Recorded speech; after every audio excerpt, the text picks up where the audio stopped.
is the former foreign policy advisor to Prime Minister Yitzhak Rabin. Thank you very much again. Let's start with this from fire on Jerusalem by Palestinian militants in Gaza, threatening both Jewish worshippers at the Western Wall, but also Muslim worshippers in the Temple Mount. Well, one could expect also that if it would have been registered, let's say, on the Temple Mount, they would have said that this is definitely Israeli work. Definitely, Israel did not intercept purposely. The Iron Dome was not activated in order to hit the Temple Mount. This is the kind of mentality, the kind of response that we could expect. And as we know already, that in Ramallah they say it's not the missiles that hit the hospital. It is the Tamir, the missile, the interceptor, the Iron Dome. This kind of lies will accompany us, unfortunately, all the time. And it doesn't mean that, the observers who look at the situation say that hitting Jerusalem or firing at Jerusalem is something that is unacceptable by anybody. And certainly, if we hit the holiest city for the three religions, this is, unacceptable at all. And to that point exactly, a recent survey that was held just this week showed incredible support for the Hamas onslaught, for that massacre on the Palestinian streets, also support for Hamas as a movement, not just in the West Bank, also in Gaza. And this is despite the incredible devastation, of course, that this massacre has caused to the people of Gaza that we know of. What do you make of this? The murdering of Israelis triumphs the well-being of the people of Gaza? Well, I hate to say it, but this is a question of mentality. It's a question of approach to Israel as such, as a value. And hostility and hatred has been nourished for years in those circles, certainly from class A to the evacuation. You have the groups that teach only hatred and hatred. So what do you expect? I mean, you can see on the 7th of October how the masses, the Gazans, just went through the fence and went by hundreds and thousands into the Israeli localities and just plundered everything and stole everything and killed anybody. I mean, on more than one occasion, those same people that some people prefer to say that they are not exactly Hamas, just threw stones, stormed the convoys of the Red Cross and tried to kill Israelis by lynching them on the way. Those, even hospitals, were almost a prey of these masses. So, I mean, when the poll is conducted, you realize that finally 90% of the Palestinians in the West Bank want Mahmoud Abbas to resign. This is one thing. Second, 44%, more than the 42% in Gaza are in favor of Hamas taking over the place. So we are in a situation that if we don't fight this way, we might realize that at the end of the day, we might have Hamas together with the Fatah in the Palestinian Authority, and this is a sort of an end game that we cannot afford, we Israelis, since we are fighting to eradicate Hamas politically and literally from the Gaza Strip. Just perhaps a take on the late goal of the year. Peace will come when they love their children more than they hate the Jews. But let's speak about the North now, something that's very close to your heart and to all of us. But you have your personal connection, obviously born in Lebanon. The IDF just announcing that it struck Hezbollah targets once again this evening. This is the second strike just this evening by the IDF. We are seeing quite a substantial damage to these Hezbollah infrastructures in the recent weeks. The launching of the anti-tank missiles and those rockets has certainly reduced to a certain extent since the start of this war. And nonetheless, most of the attacks that we see from the IDF are not meant to change dramatically the situation. How do you read what the IDF is doing now in terms of its strategy? I'm answering you by a sentence that Nasrallah himself gave in one of his speeches. And he said the following: he said, if Israel were the same Israel 30 years ago, and if Lebanon were the same Lebanon 30 years ago, he was talking about the tent that was erected by Hezbollah on the Blue Line. This tent would have lasted 2 minutes. So it means that from Hezbollah point of view, looking at Israel, he sees only weakness. And this weakness has been all the time accompanying the reactions of Israel to Hezbollah provocations. Instead of hitting hard inside Lebanon, instead of changing the rules of engagement, the one who changed the rules of engagement is Hezbollah himself. He sent first the drones against the Caregiver and the gas field. He then attacked all the cameras on the border. He then sent terrorists who went deep inside Israeli territory in Megiddo. He just fired rockets at Israel, and the Israeli response was always limited, always not to create a situation where we would engage in active warfare with Hezbollah. Reminds us all of the reactions to Hamas. We hope to contain Hezbollah. We didn't want a war. And then add to this the American position, the U.S. administration, who said that we are not interested in widening the scope of war. We want the war to be limited to Hamas Israel and not to create a regional. But this is, the U.S. is swimming against the stream because its bases are being attacked daily in Iraq and in Syria. The Houthis have just, those crazy guys in Yemen has decided to block the Bab el-Mandeb Straits to all navigation, to all maritime navigation. So it's put a lot of pressure on the United States to realize that it has to change its diskette. It has to change the way it thinks about the region. And if it doesn't show force and it doesn't show strength, then all the interest of the United States might be hit very hard by Iran and its proxies. So obviously one way of changing the situation is through a large military campaign. But as you mentioned, the Americans do want to encourage diplomacy as much as they can. They're sending Amos Hochstein, the special envoy, who of course facilitated that maritime agreement. What do you see in terms of the chances of reaching the proposal that Hochstein has put, according to the newspaper, are unacceptable to Israel. Unacceptable at all. Israel only pays and receives nothing in return. This is one thing. Then we are talking about a situation where negotiations are being held with a government that is not a transitional government in Lebanon, a transitional prime minister in Lebanon, a state without a president, and the president who is the only one who can ratify any agreement between Lebanon and another state. So we are talking here of negotiating air, hot air, nothing else. And remember that Hezbollah has its staunch position that he believes that he is representing Lebanon. He's fighting for Lebanon, and as such, he will not withdraw from the border if he doesn't want to do so, and if Iran doesn't instruct him to do so. So the key is not in Lebanon, the key is in Tehran, and the key is a result of negotiating an agreement between the United States and Tehran about the Hezbollah presence in Lebanon. And if it happens that Hezbollah will withdraw to the Litani line or whatever the line it means that Israel has paid a lot in its money, own money, in order to reach an agreement between Iran and the United States.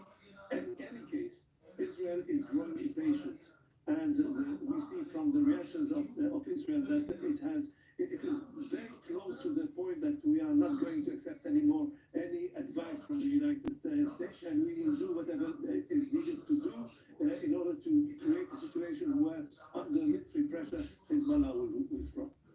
Perhaps this is the only point where Israel and the U.S.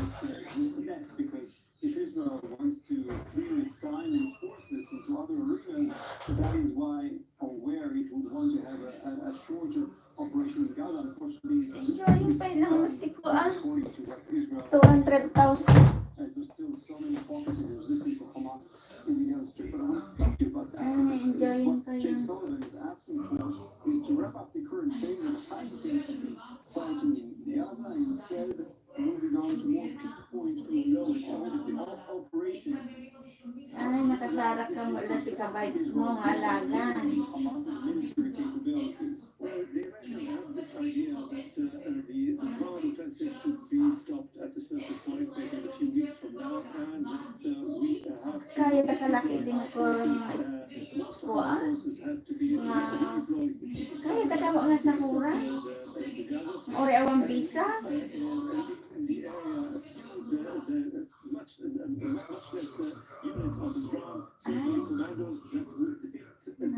mabalin mo ng private sa tagpil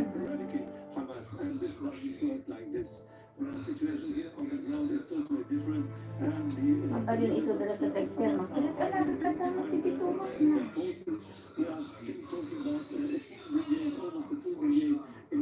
at natitumak na di alam kasi may dapekit kita pailipit pangato natituwak na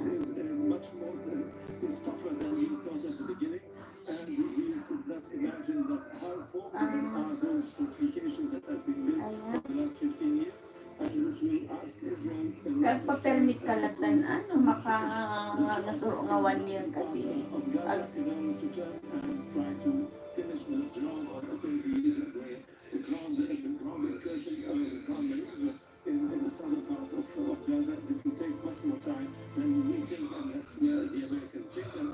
Kasanawad nga tanggihan ni din pwede ko. Kaya na kaya tangdakan.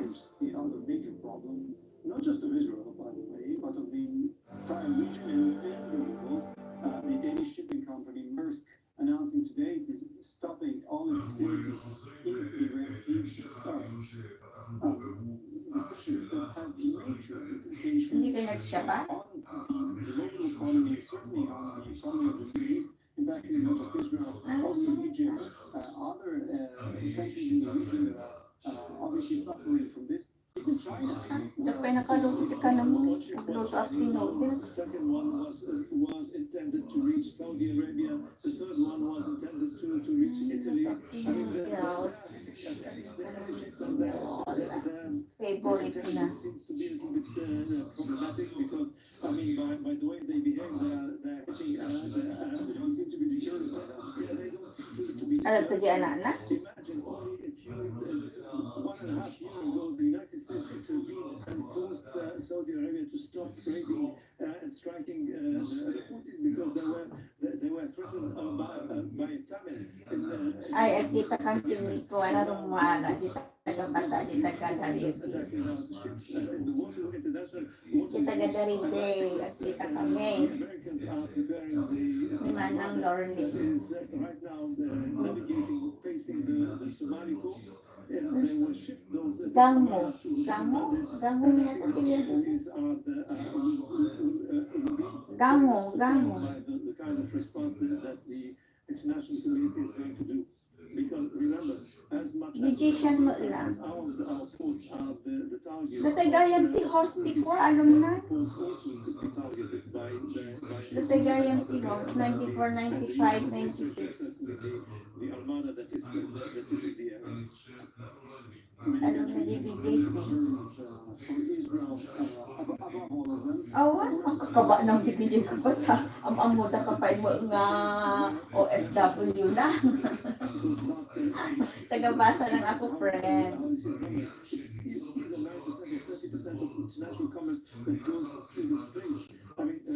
Wala, hindi naman sila nagsulisit. At sa may mga si Ted,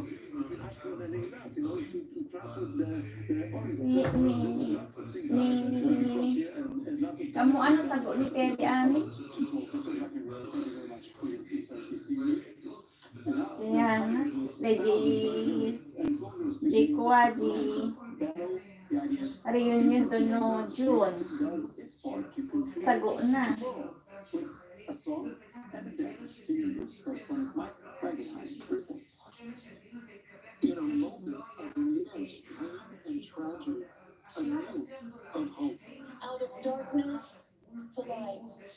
Ni Mat Catherine La Orisio Pabida. Ganun ang bigis. It was among the largest attended organizational events in American Jewry post-October 7th, and directly opened plenary amidst the tension and uncertainty of a rapidly changing diaspora landscape to inspiration from the heart. Gaga. Matanda ko ayos na. The ICF Kami specializes tayo. for better, part of a program which integrates young adults with disabilities into military service. Okay, when you persevere the performance, the energy, the smiles, will always come to you. You will always feel that that's what the living thing, especially living with them, with the happiness.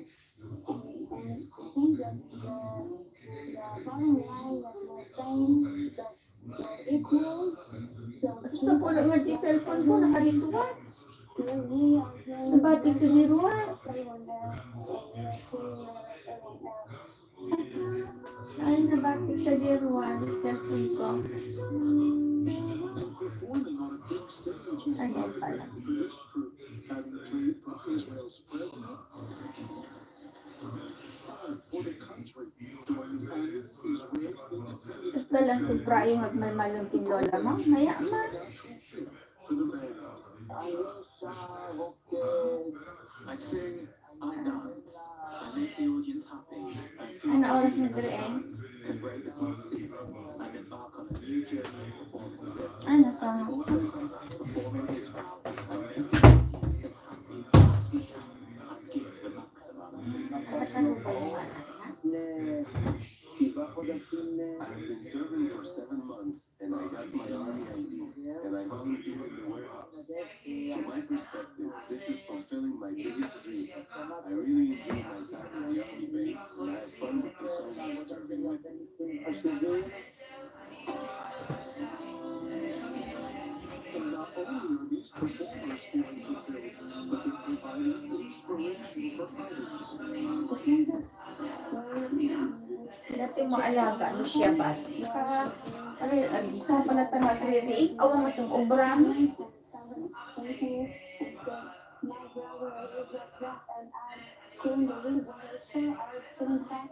Ang day off ka, ati kag day off? Ay, wow! Kumay ka di haifa, ah? Tagre-reunion yun tayo nga taga-Batak.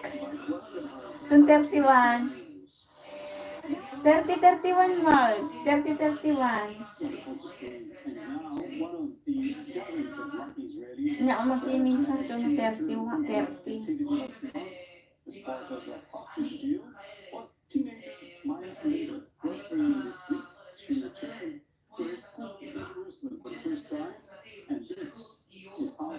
I-trip na ka na ni Ate Lorly, nabisahan namin. Nabisahan iso na, special child di alaga. Kakasupi mo na nagsarsara. Di ko, nagad-ado nga yung try na. Sa lang napasarak iti. Maghahanap pa ba ako, Karen? Anong different? Yung wala lang akong hawak. No? Pero ganun pa rin, hindi naman ako lumalabas.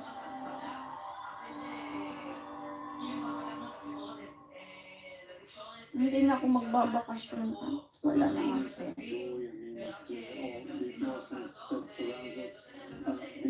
Gastos din bakasyon.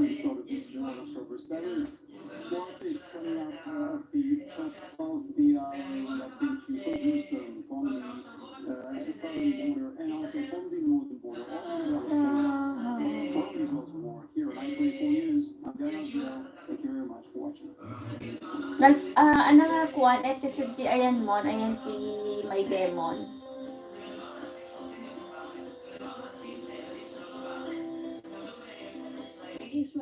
Pero once the episode 1 kailan ang paso.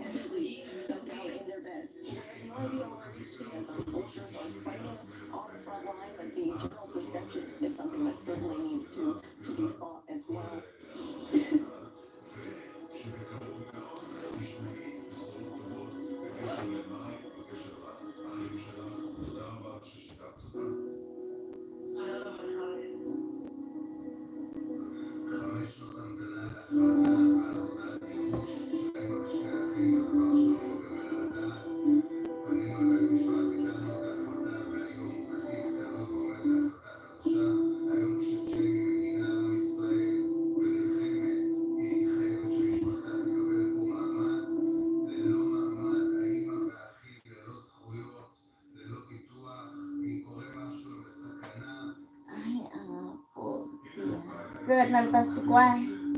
Nakom di balay mo, nagudwa mo. Tubradan.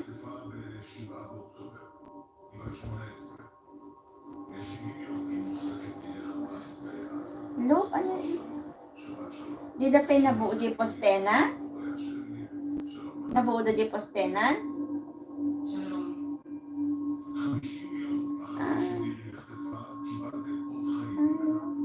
Please, alis to naman.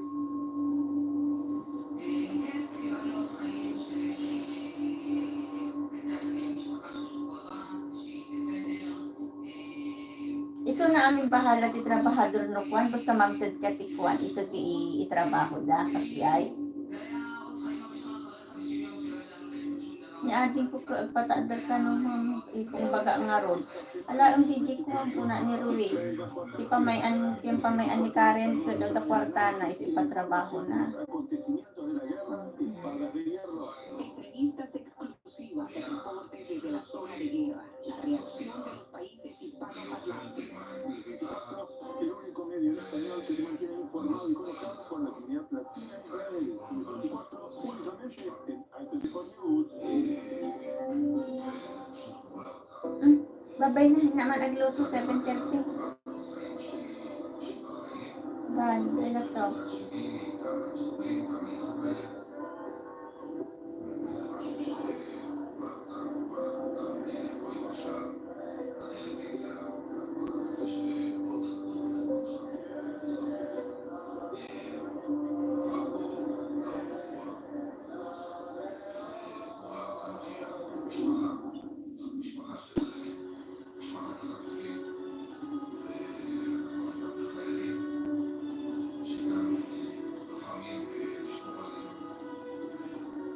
Looking at some of the soldiers, the policemen, and plain civilians who took up arms to defend their communities on October 7th, knowing that they were simply the last line of defense for their families, their friends, and their communities. This story tells the story of Yossi Zahar, an accomplished fighter in the IDF, as well as Israel's Internal Security Service, who lost his life fighting to defend his community. Here's his story. Why couldn't he be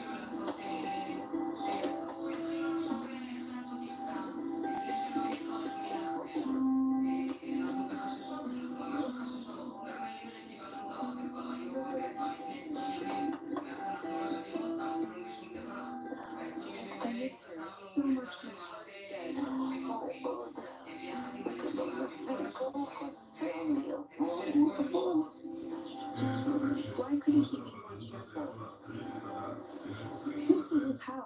How could they not save him?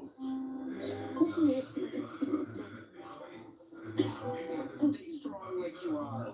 You cheer me up all the time.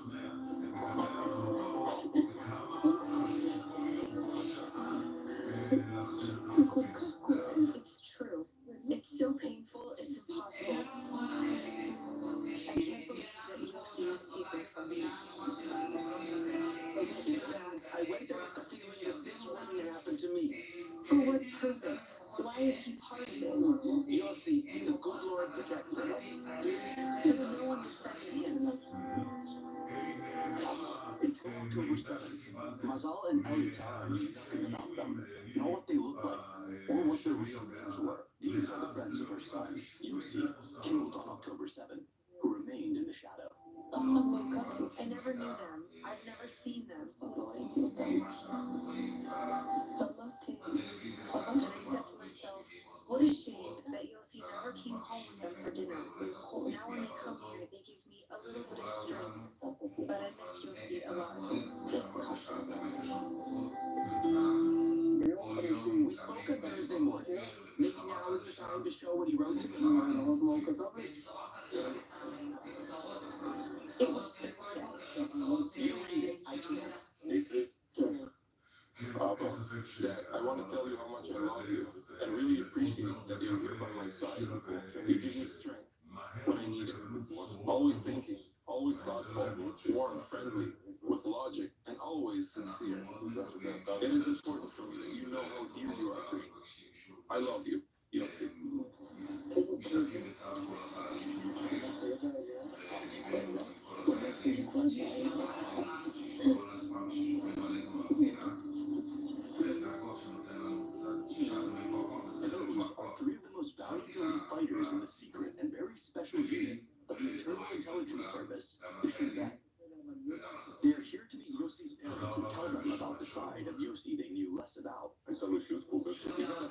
personality.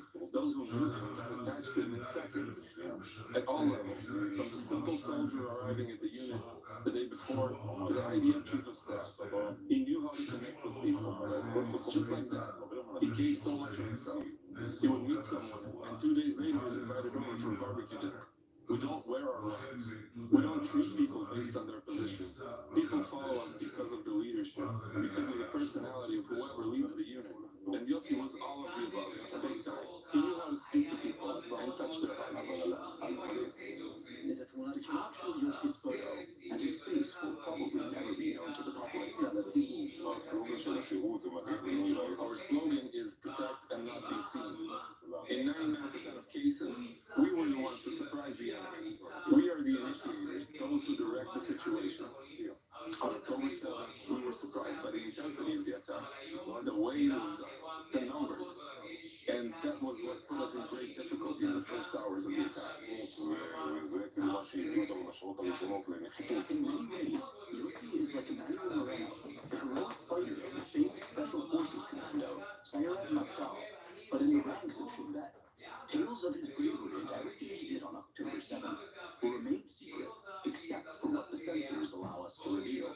It was not past 6 in the morning of the 7th of October. I received the first phone call from Yossi. He told me, "You're not going to believe it. There's something weird going on here." He was talking to me from his shelter and told me that he will call me back when he's on the road to decide what we're going to do. As we drove south, we realized that one of our fighters was hit, and Yossi, with another small team of fighters, responded driving towards the terrorists under heavy fire. He was in an area he didn't know, and we could not yet understand the scale and complexity of the attack and the number of terrorists. I was able to reach our struggling fighter after a few minutes, and Yossi actually saved his life.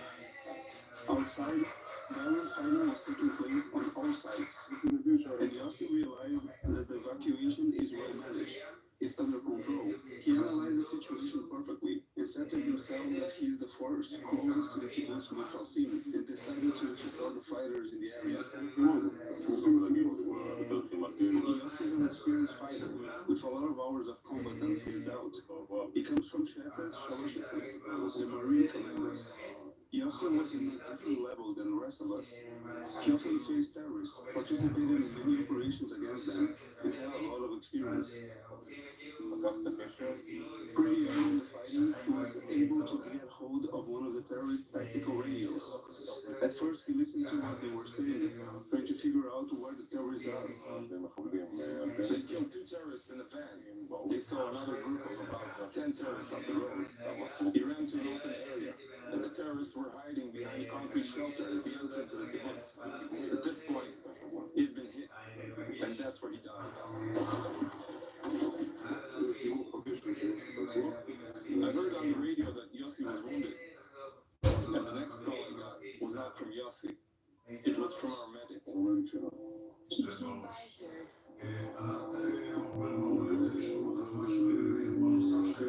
He told me, "Man, I can't keep fighting to save Yossi." And I know both of them very well. And I know about the commitment we have towards each other here. However, when he told me that he did everything he could but could not save him and that was the end, I realized that we're dealing with a totally different situation here. Did he suffer? No, He didn't suffer? no, he didn't suffer. The first few days after Yossi died, I didn't want to deal with it. I tried to keep busy, don't think about it. I tried to erase it. Sometimes I'd wake up at night saying to myself, it can't be true. But after about 4 days, I stopped on the side of the road and said, I can't put it away anymore. Just like that. I wanted a moment to process. And I got on WhatsApp and listened to some of the messages he had sent me. And the last one was a song. This song suddenly hit me. It cut off half my heart. And I just stopped. This repression disappeared all of a sudden. Emotions came pouring out. It overwhelmed me because I hear Yossi in his own voice singing a song that is almost like a prophecy.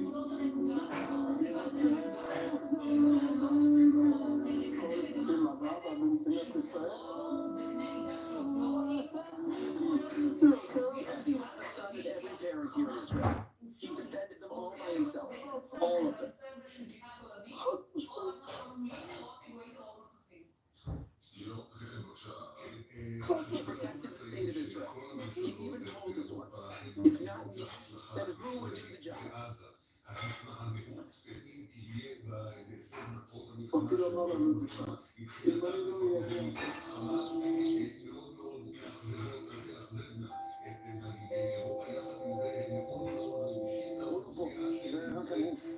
He's not here. It's just the body. Physical matter here. That's the reality. I respect the cemetery and the burial, which is important in Judaism, in our heritage. But for me, this is just a stone. Like you said, it's not him.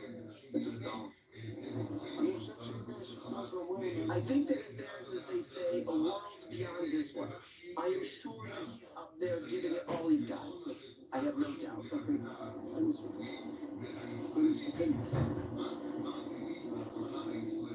Ellie 3 times during his life.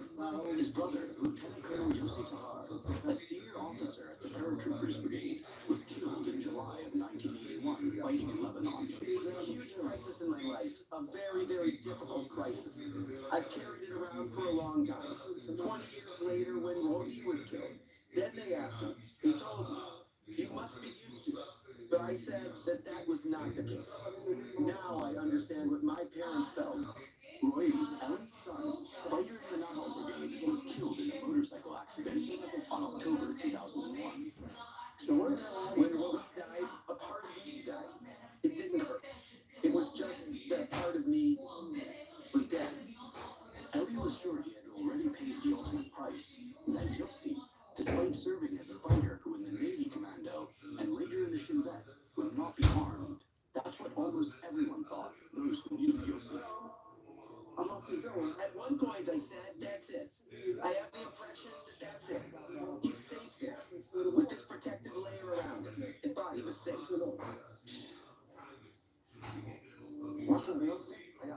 Yossi has something immortal about him.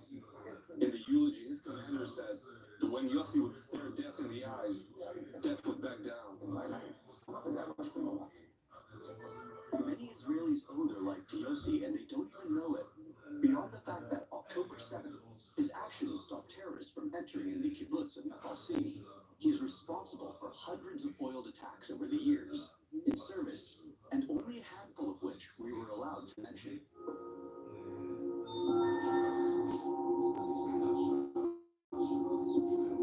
With the departure of most of Israel's foreign workers, in the wake of the October 7th terror attack, Israeli farmers are struggling to harvest their crop due to a severe lack of manpower. Now, several private initiatives are bringing in volunteers from across the country to help fill in that gap. Our own Shapiro went to check out one of those in the coastal community of Wishbone, and he found that they were joined there by a very special volunteer from a country halfway around the world in East Asia that in some ways identifies itself with Israel. More than 8,000 kilometers separates Israel and Taiwan, but today it seems that the two countries are closer than ever. Officials from Taiwan have decided to join the current Israeli war effort and volunteer to work in the fields of the coastal village of Wishbone. Since the whole world looked at the October 7th Hamas terrorism horror, Taiwan was one of the first countries to express our solidarity with Israel and express our condolence to the perished people. And the political support is very strong. And over the past 30 years, the social foundation between the two societies and people are also very deep-rooted. So we feel it's important to come more support with the civilian sectors, including agriculture sectors. This is a part of a project led by Hashomer Hadash, or the New Guard, an Israeli organization which helps farmers across the country. Its co-founder says that working in the field is a prime role in Israel today, because there is a lack of tens of thousands of workers. The power of this nation, the power of the people, the power of the society inside Israel, this is the strongest power that we have. And to tell you the truth, I spoke with the Minister of Education and I told him, please let the students come to the field for a few months, to the field, start the learning and come to the field and work, because people already need to eat. Among the volunteers, we found Yanir and Ma'ayan, two students and a couple who decided to take time off university and contribute to local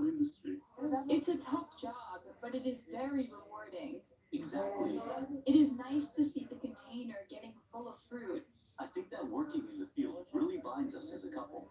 Yes. The Taiwanese representative in Israel says that despite the different cultures, Israel and Taiwan have a lot in common. Like Israel, Taiwan has been under constant threat from our neighbor country, China. We understand the commitment to defend the homeland, and we understand the commitment to exercise the right of defense. Despite the hot weather, volunteers are not worried by the hard work and continue their contribution, one of many, since October 7. Let's go to Kibbutz Nahal Oz. This is one of the places which were most severely damaged on October the 7th. Our correspondent Yuri Shapiro takes us there. October 7th caught the entire country by surprise. In Kibbutz Nahal Oz, one of the places closest to the Gaza border, the surprise was even bigger. I woke up around 6 a.m. My partner told me that there is a red alert.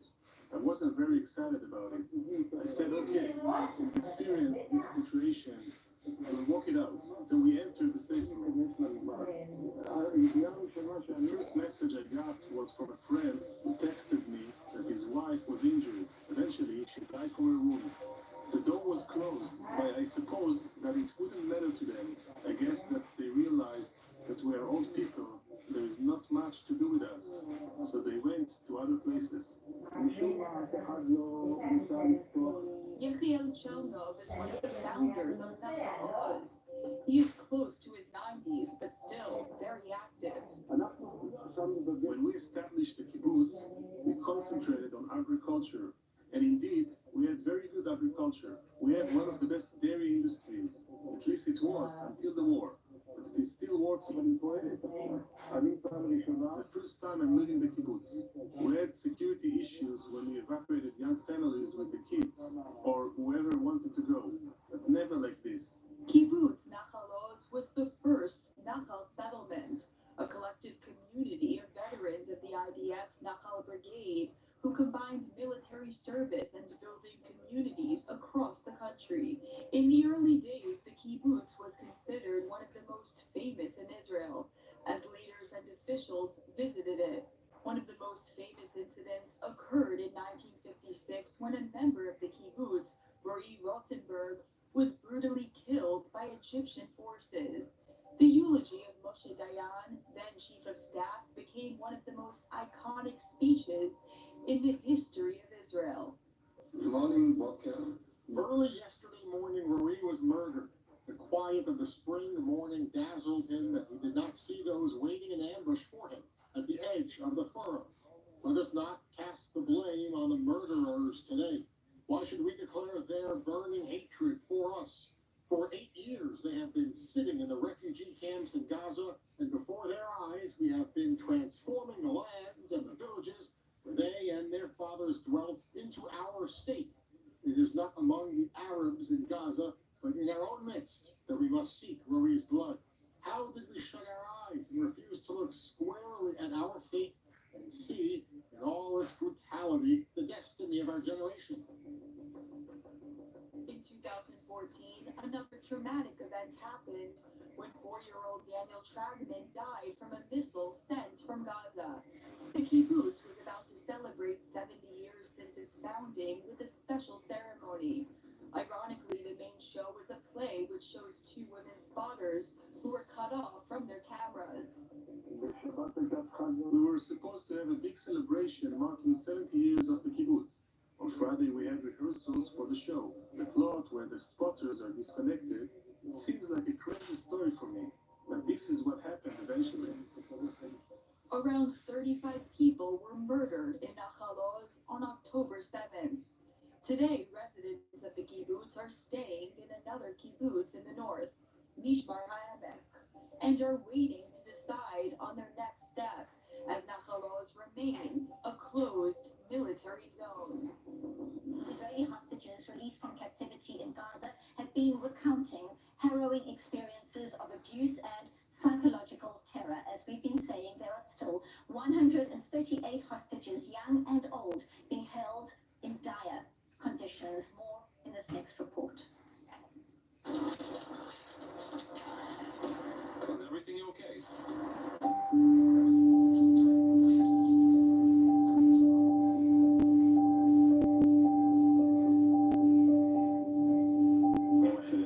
My mother was kept in a 1.5 room apartment.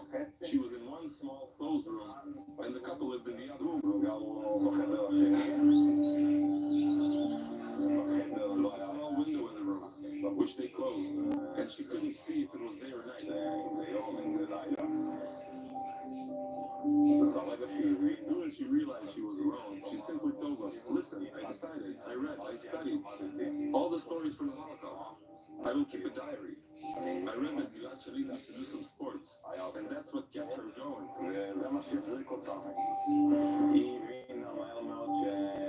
She realized very quickly that they prayed 5 times a day, and she would simply count prayers. She would record it in a journal, and the prayers and sound of the muezzin. All these things give her complex of understanding what day it was, what night, what hour, and she revolved around that.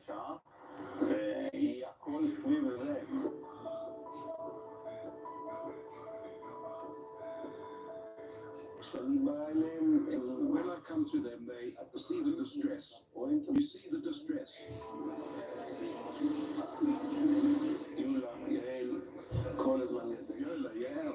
All the time by the mother's side. She never leaves Adi. Until 2 days ago, she whispered. She didn't speak at all, not out loud. Not there a little more, but you know, he's right aware from the moment they were kidnapped what happened. He saw everything. He doesn't speak at all. Not asking. Not about the father, not about the grandfather. As far as we know, all 6 of them were in one place. Tal was not with them, no.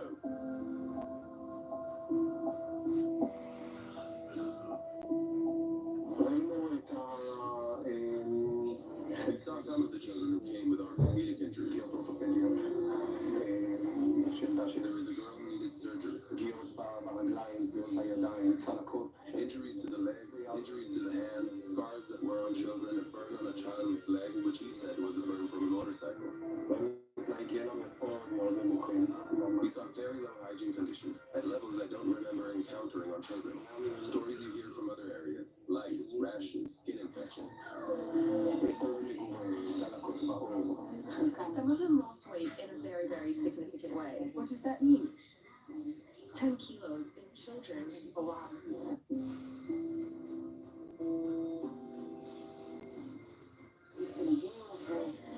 They arrived, and after the first meeting with the family, what is the first thing they want to give children who need them?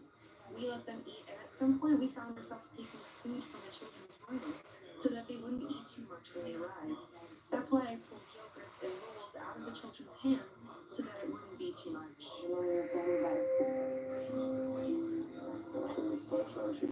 We will have to continue to support them and give them everything they need, both now and in the future. But they are amazing. We've received an inspiring group of children. We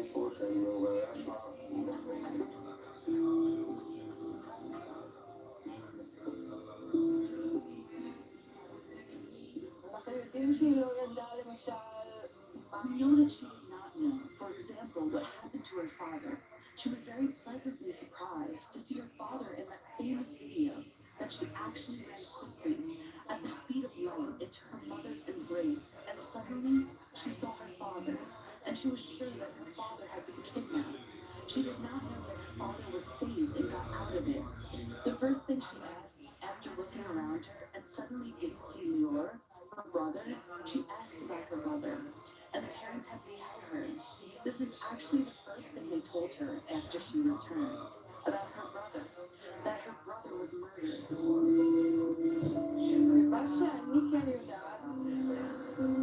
From what I know, and this is almost the first thing I heard from her when I saw her, this whole time she was without shoes.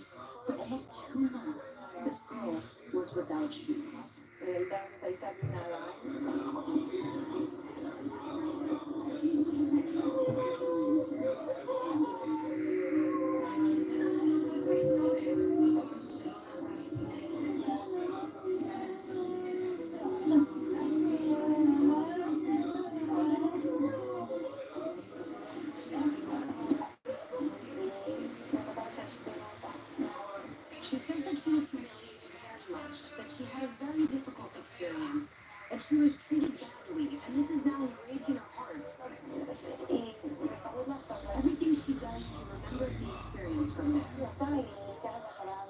Was she there alone? She's very scared for the abductees who remain behind. They are still in danger. She was literally brainwashed there, really, and she doesn't live in our world right now. She's still there. It's impossible to cope there. It's impossible. We have to get the abductees out of there. If we don't get them out now, they won't get out alive.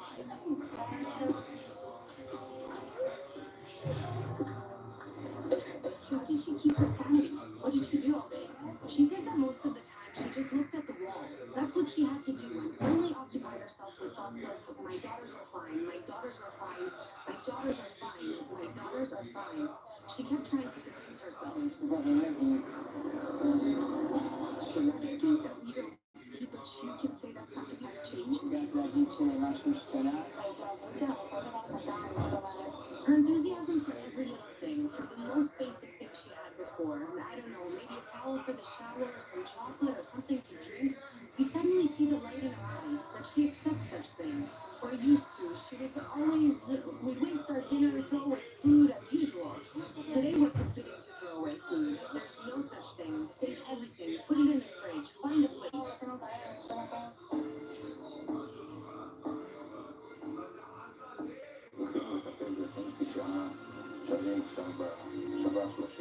We were privileged to take care of 29 returnees, now the 30th returnee. Almost all of them without exception. The first thing they wanted to do when they met their families was to talk. We heard a lot from them about psychological games that were played with them as part of the psychological abuse they went through. So it's also related to information that they share and don't share. As part of the psychology of the captain, creating dependence on the captains. But by my view, from what I hear from the people, is that it has been refined at very high levels. What do you mean? Elaborate psychological terms. The theory is that it was sophisticated, not random or unplanned, orchestrated, not some kind of relationship that develops by chance between a certain captain and a certain abductee. But to create the psychological infrastructure to play on their minds in a way that would achieve their goal. Was there also evidence of abuse? Yes. But I won't go into details. As I said, I can say it's about the whole range of abuse that a person can dream of.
Israel is in a state of war. Families completely done down in their beds. We have no idea where she is. Soldiers are fighting on the front line, but the general perception is something that certainly needs to be fought as well.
Welcome back to our rolling coverage here on I-24 News of Israel's war now at day 70.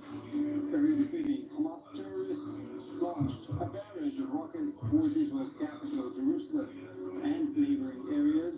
Sirens and interceptions could be heard both at the Western Wall and at the neighboring Temple Mount.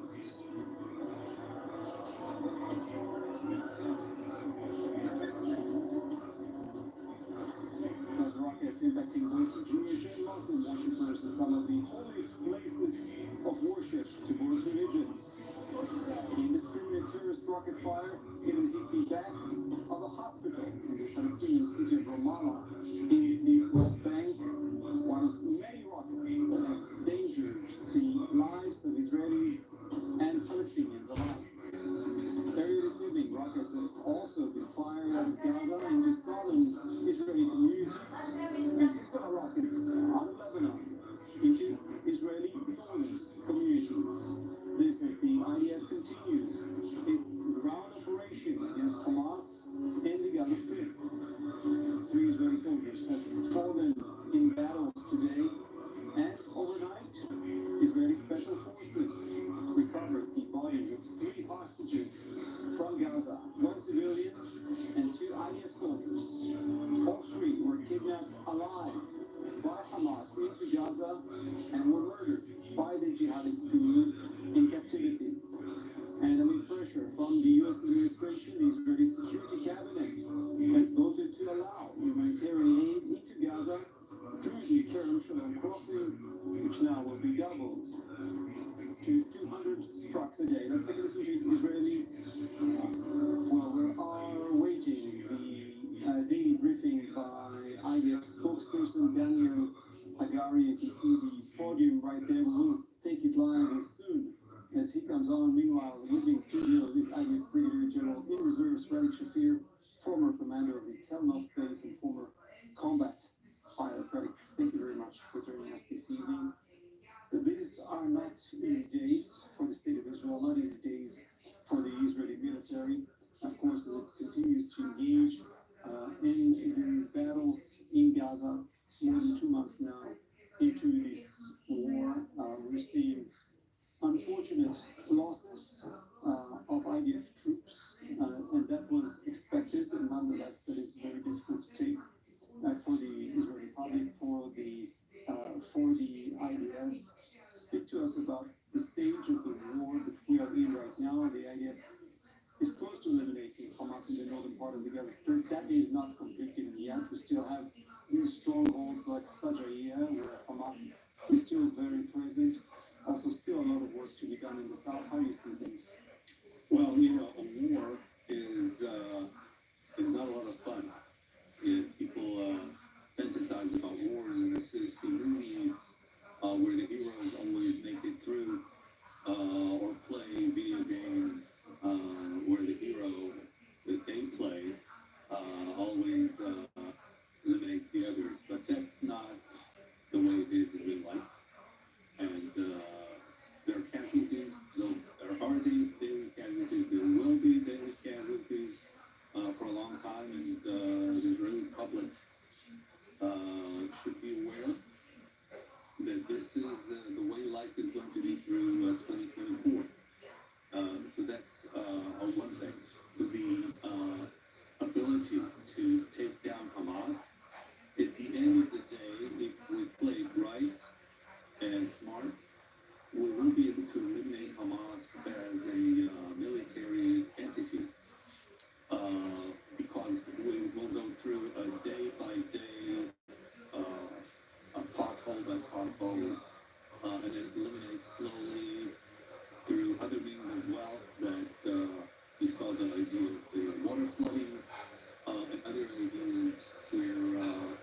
So this is the face of the war in Gaza at this time, and probably in the next few months. So, National Security Advisor Jake Sullivan was here yesterday meeting with ministers of the World Cabinet, and his main message was urging the IDF to wrap up the current phase of high-intensity fighting in Gaza and instead focus on more pinpoint operations. So that is obviously easy to ask for, but when the IDF is looking to eliminate Hamas's military capability is completely. How do you do that without high intensity fighting? If you stop, let's say, your major bombings in central areas that belong to Hamas after you evacuated the population, and then you stop everything, and population goes back to those centers, how do you fight Hamas at the same intensity at all?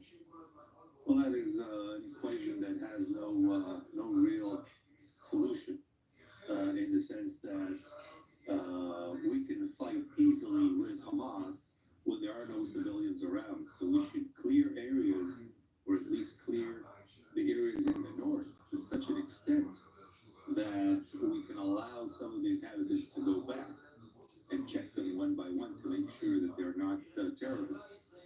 This is probably the only way to move is to secure the northern part, allow people to come back. That way, that'll relieve the pressure in the south. And in the south, we could have a freer hand to pursue Hamas. And right now, where they're intermixed with the many civilians and those who fled from them.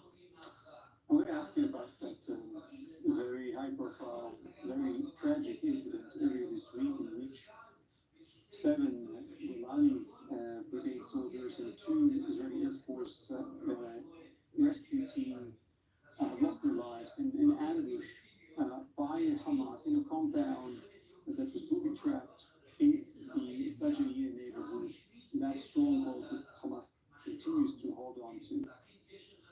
Many are asking whether it shouldn't have been a situation in which the Air Force would have at least bombed that building in advance, or at least once the forces realized that there is live fire coming out of the compound, instead of risking their lives, sending troops into the building, eventually finding it booby trapped, having to deal with an unknown danger. Do you see a change in the way the IDF is operating over the past 2 weeks compared to a month ago, following that U.S. pressure?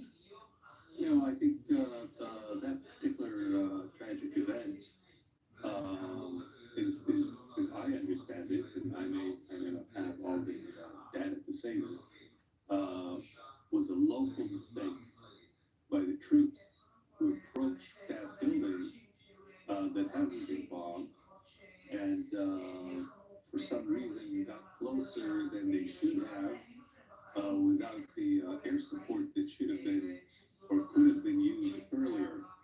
And then they were actually ambushed, and all the rescue operation, unfortunately, there were more casualties at that time. So it wasn't a planned, non-Air Force aided attack. It was probably thinking that the area was secure enough to approach the pothole which was booby trapped, rather than anything else. We'll continue this conversation. Let's take our viewers now to northern Israel now. Agri4 News correspondent Zach Andrews is there on the northern border. And Zach, the Israeli military has struck Hezbollah targets for the second time this evening. What more do we know? And these targets in 7 Lebanon, we're still working to collect some of the information. Hezbollah has yet to announce any reports of lost the fighters on their side. The earlier strikes today don't appear to have caused any damage or hurt any Israeli soldiers or civilians on the northern side. The IDF, just about the only information they provided today is a collection of data which they say 1 in 5 of these rockets have been landing inside Lebanese territory, and that they haven't been reaching Israel, the ones that Hezbollah launches at least. So no real solid information to go off from either side as to casualties or damage. That's too early to say. And Zach, you've been spending much of the past several weeks in northern Israel. We've seen some very high intensity fighting in some days, in others, a lull of quite a few hours. Talk to us about how the locals there, those that still remain in their homes that have not evacuated, how are they dealing with this? The quiet this morning obviously was very interesting.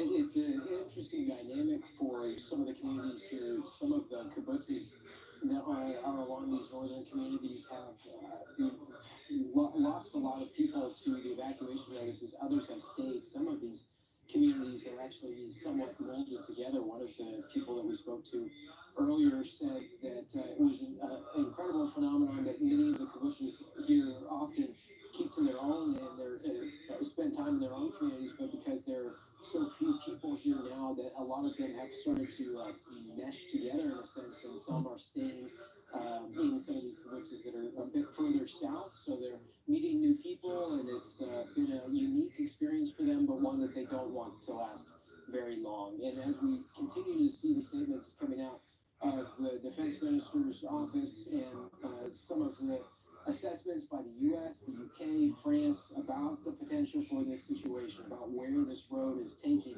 the north, it is disconcerting because the amount of fighting and the consistent exchanges that are happening here do not appear to be letting up anytime soon. And a lot of the individuals that live here are really concerned about what happens if this does erupt. And it feels like it could at any moment. There's that fear that's here that they feel like what happened on the 7th in the south is something that there's some potential for it to be replicated, like ground forces attempting to penetrate the border and attempting to reach these northern border communities. It sounds like that fear is part of the reason why the evacuation notice is in place for some of these communities in the first place. But the main threat right now is what's being launched. These rockets, the mortars, these anti-tank guided missiles, these are all happening at a distance. They're out of range for conventional weapons, small arms fire. So we don't see exchanges or skirmishes of that sort. But we continue to see these range and distance weapons being employed here. And the multitude of these events continues just daily. So there's real fear here, and it's not going away. It's a new reality for hundreds of thousands, if not millions, of Israelis since that October 7th onslaught. So many whose lives have changed completely, whether they're still in their homes or being evacuated. Zach Anders, thank you very much for that excellent report. Still with me, Israeli Shafir. Let's talk about how this war has impacted the Israeli civilian population more than any war in Israel's history, in the sense that obviously it struck close to home, literally, like we haven't seen in previous military campaigns, and the ongoing effect. This is a war that is still far from being over. Yes, I think the way it started, the fact that most of the casualties were civilian, and not only people who live in the area, but also about 300. Okay, we have the IDF spokesperson, IDF Daniel Agari, is taking us in. I wish to update the public in difficult and painful news on an event that took place earlier today. During the battles inside Judea, IDF forces mistakenly identified 3 hostage Israelis as a threat. As a result, the force shot towards them and they were killed. After the shooting, during searches, there was an immediate suspicion about the identity of those killed, and their bodies were transferred for examination in Israel, and they were Yatam Chaim, who was kidnapped from Kfar Aza,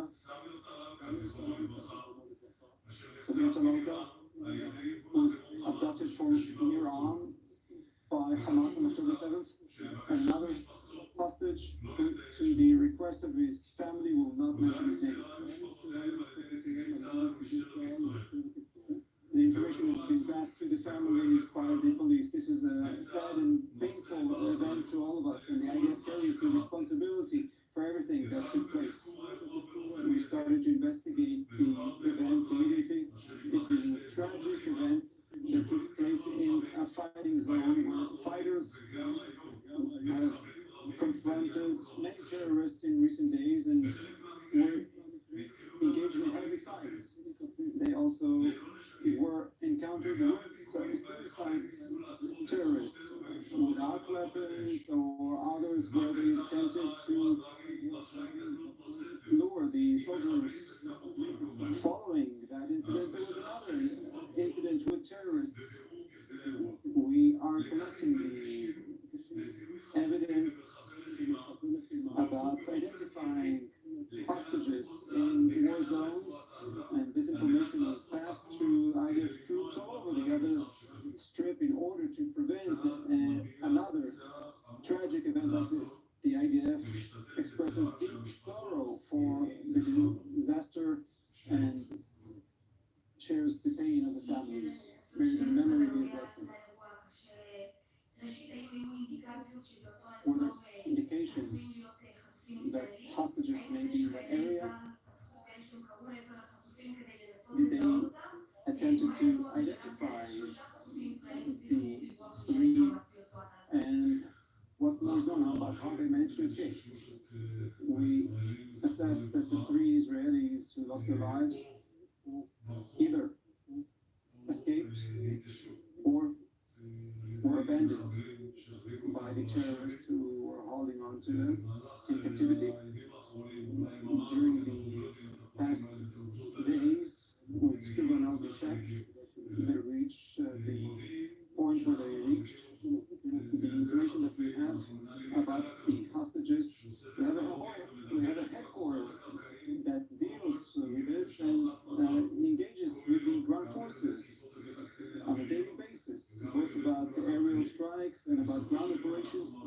At the end of the day, we assess that they managed to escape or were abandoned due to the battles, and to my regret, the tragic results of this event have ended with their death. Did they raise their hands or shout in Hebrew? We are just hours after the event, still collecting the details. It was important for us to come here after updating the families, and there's still IDF forces with the families and police who are still with the families after updating them, and then we'll update the public. We'll continue to find the facts. There will be full transparency to the public about all details of this event, which is our duty, our full duty. We are in a war effort with many battles in a very complicated battle zone. Fighters who are being killed or losing their lives or killing terrorists around them day and night. This was a tragic mistake that we will investigate, and we will reflect to the public everything that has happened. Why is it taking so long to get to the heads of Hamas? We're killing quite a few commanders, and some of them, not in detail, will continue to hunt all the terrorists from the Muslims like Sinwan to anyone who took part in the October 7th massacre. We will hunt them and we will kill them. This is our mission. The priority to kill the heads of the terror groups continues to be a prime preference of the security establishment, with as many as possible dead terrorists. Thank you. That was IDF spokesperson Daniel Gari delivering very tragic news to the Israeli public. I will just repeat what we have just heard. 3 Israeli hostages that have apparently been abandoned or managed to escape from the Hamas terrorists in the neighborhood of Sajaya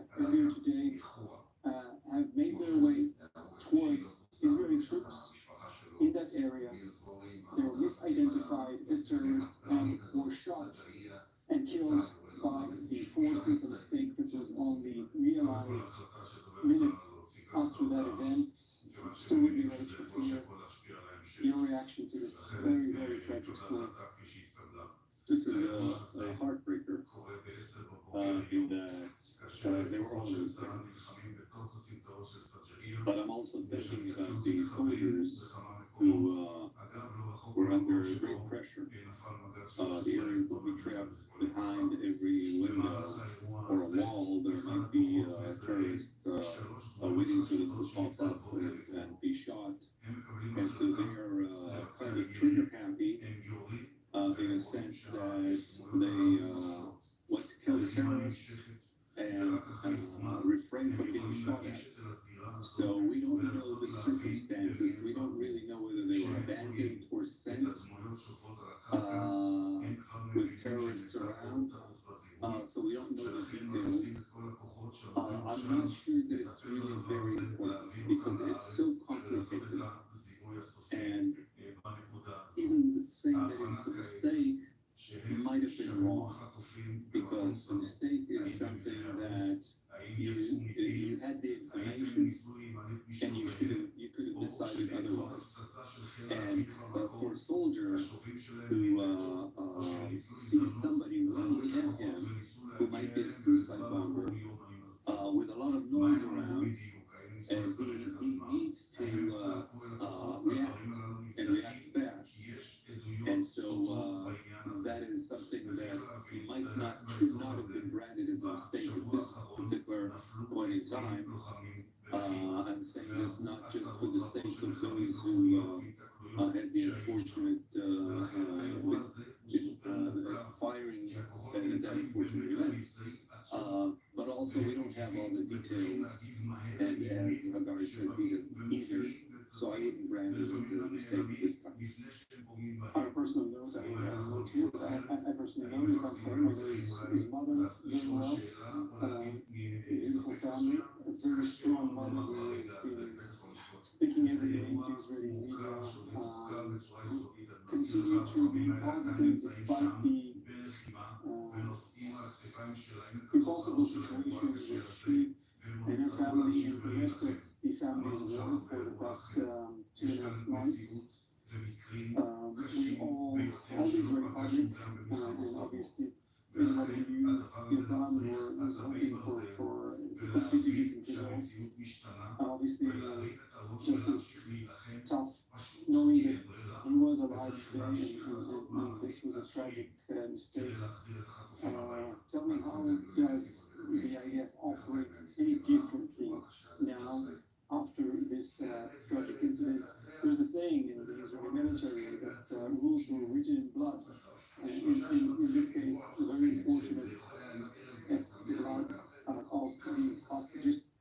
And this is how the IDF operates since the start of this war, operating against terrorists, knowing that there are possibly hostages around them all the time. I think that most of the soldiers, all the soldiers, will have heard of this by this time and be aware that this is possible, that you'll have Israelis running at you from a hiding place somewhere. That is probably something like a scene that nobody actually imagined or had in mind. And when you have this in mind, you hesitate a few seconds and perhaps shout at these people something in Hebrew, wait for them to answer in Hebrew, say something in Hebrew before you pull the trigger. Something that was asked by one of the reporters whether they raised their hands in the air, whether they attempted to call out in Hebrew, or the response was that this is still being investigated. But it happens on the same day in which the IDF revealed a booby-trapped trap prepared by Hamas, in which they actually used both drones and speakers with Israeli voices trying to lure forces. Yes, so that might have influenced those soldiers who thought that this was some kind of a trap set out for them to come out.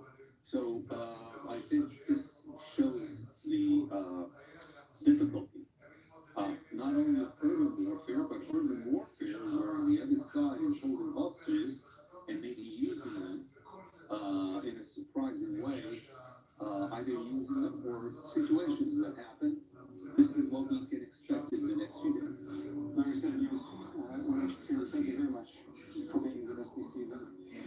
taking more updates coming up at the top of the hour. Thank you very much for watching.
Este momento es uno de la recuperación de la infancia.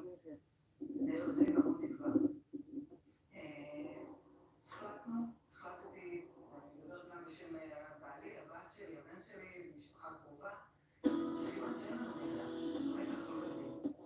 רק יכולים לבחור במה אנחנו מאמינים. אנחנו בוחרים במודע, בצורה מאוד מודעת, להיות בתקווה. לצייר לנו תמונת מציאות שיכול להיות שלא נכונה. אבל אנחנו לא יודעים מה נכון ומה לא נכון. אז אנחנו נשמע שיש איזשהו אמת שאנחנו ממציאים לעצמנו, כיוון שלא קשור מידע אחר, שהוא בסדר.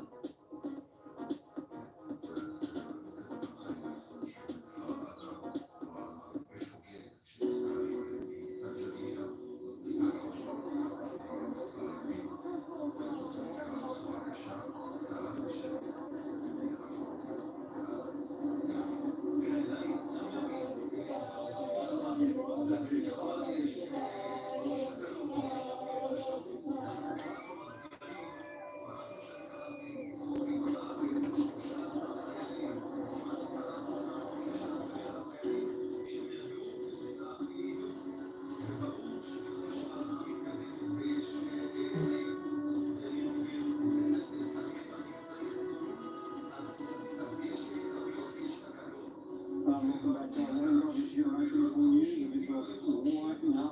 It's day 70. Earlier this evening, Hamas terrorists launched a barrage of rockets towards Israel's capital, Jerusalem, and neighboring areas.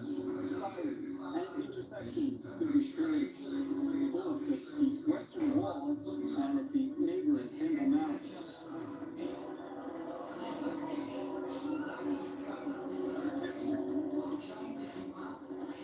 Those rockets impacting both Jewish and Muslim worshippers in some of the holiest places of worship in both religions. Indiscriminate terrorist rocket fire getting hit the back of a hospital in the Palestinian city of Ramallah in the West Bank. One of many rockets that have endangered the lives of Israelis and Palestinians alike. Earlier this evening, rockets have also been fired out of Gaza and destroying Israeli communities, and Hezbollah rockets out of Lebanon into Israeli communities. This as the IDF continues its ground operation against Hamas and the Gaza Strip. Three Israeli soldiers have fallen in battles today, and overnight, Israeli special forces recovered the bodies of 3 hostages from Gaza, 1 civilian and 2 IDF soldiers. All 3 were kidnapped alive by Hamas into Gaza and were murdered by the jihadist teams in captivity.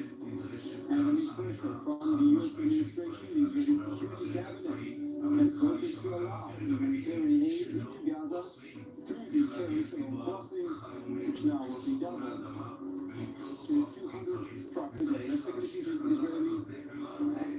Well, we are waiting the daily briefing by IDF spokesperson Daniel Hagari. You can see the podium right there. We'll take it live and see as he comes on. Meanwhile, with the studio is IDF Brigadier General in Reserve, Rally Shafir, former commander of the Telmel base and former combat pilot. Thank you very much for joining us this evening.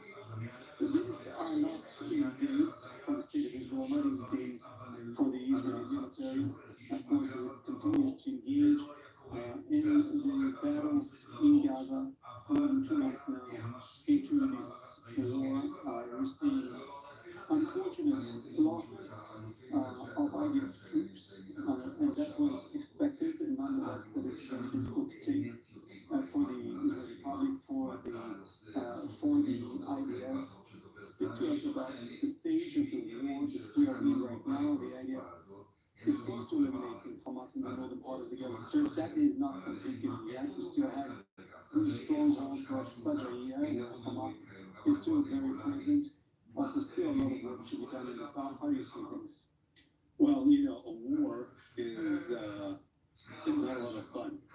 If people fantasize about war, they see movies where the heroes always make it through, or play video games where the hero that they play always eliminates the others. But that's not the way it is in real life.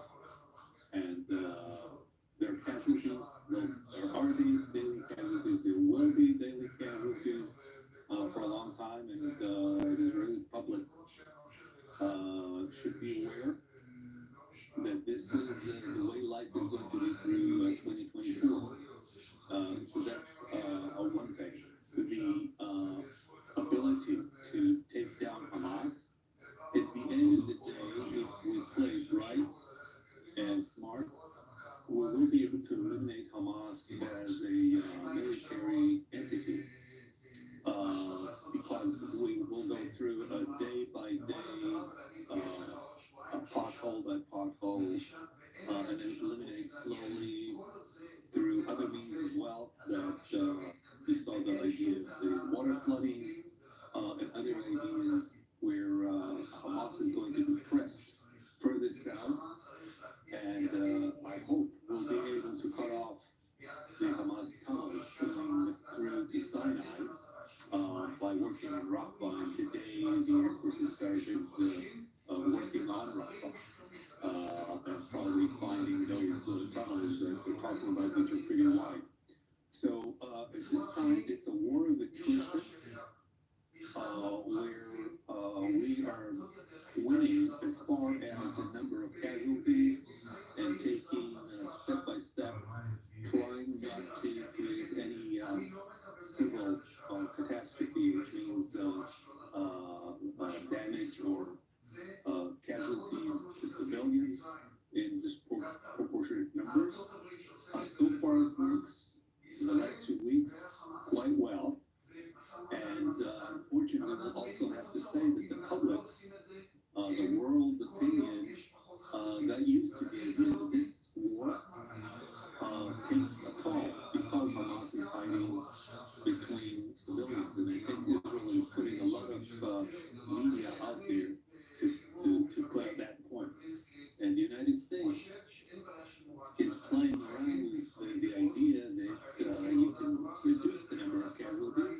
This will probably happen after we take most of the area, control most of the area, so that fighting through the tunnels will not have the effect that we saw with many casualties. So this is the face of the war in Gaza at this time, and probably in the next few months. So, National Security Advisor Frank Sullivan was yesterday meeting with the administrators of the war cabinet, and his main message was urging the IDF to wrap up the current phase of high-intensity fighting in Gaza and instead focus on more pinpoint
7 Iranian brigade soldiers and 2 Israeli Air Force rescue team lost their lives in ambush by Hamas in a compound that was booby trapped in the Sajaya neighborhood.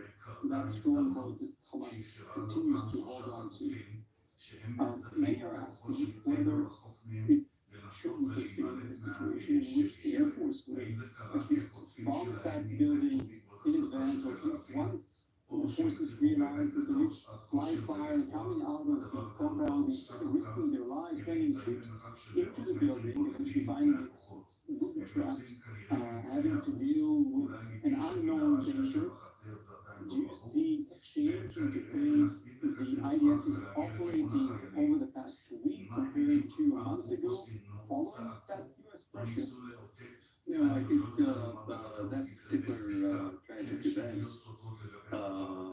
as I understand it, and I may have all the data to say this, was a local mistake by the troops who approached that building that hadn't been bombed, and for some reason got closer than they should have without the air support that should have been or could have been used earlier.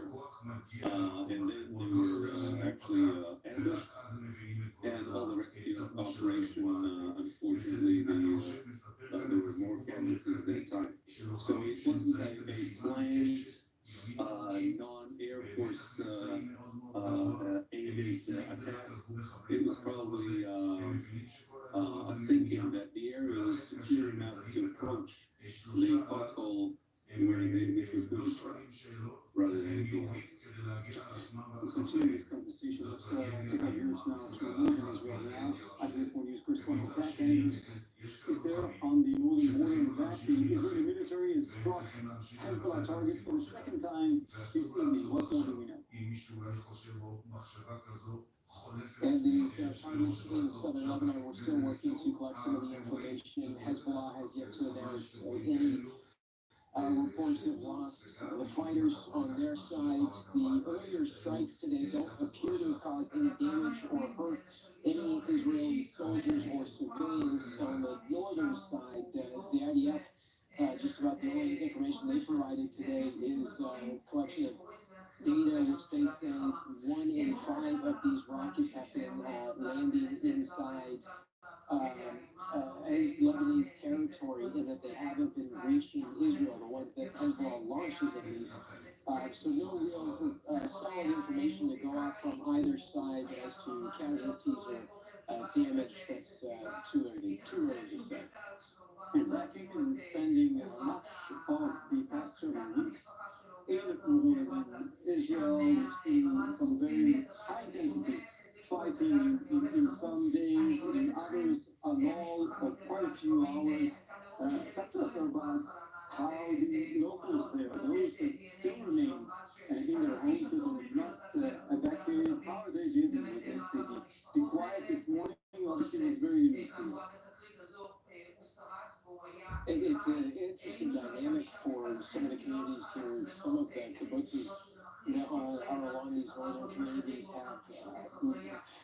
lost a lot of people to the evacuation notices. Others have stayed. Some of these communities have actually somewhat welded together. One of the people that we spoke to earlier said that it was an incredible phenomenon that many of the kibbutzes here often keep to their own and spend time in their own communities, but because they're so few people here now that a lot of them have started to mesh together in a sense, and some are staying in some of these kibbutzes that are a bit further south, so they're meeting new people, and it's been a unique experience for them, but one that they don't want to last very long. And as we continue to see the statements coming out of the defense minister's office and some of the assessments by the U.S., the U.K., France about the potential for this situation, about where this road is taking the North, it is disconcerting, because the amount of fighting and the consistent exchanges that are happening here do not appear to be letting up anytime soon.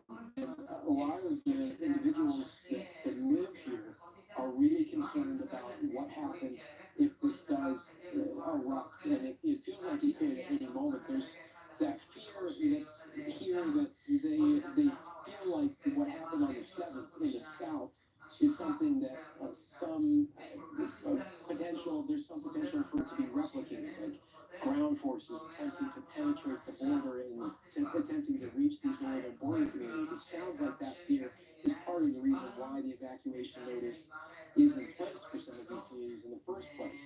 But the main threat right now is what's being launched. These rockets, the mortars, these anti-tank guided missiles.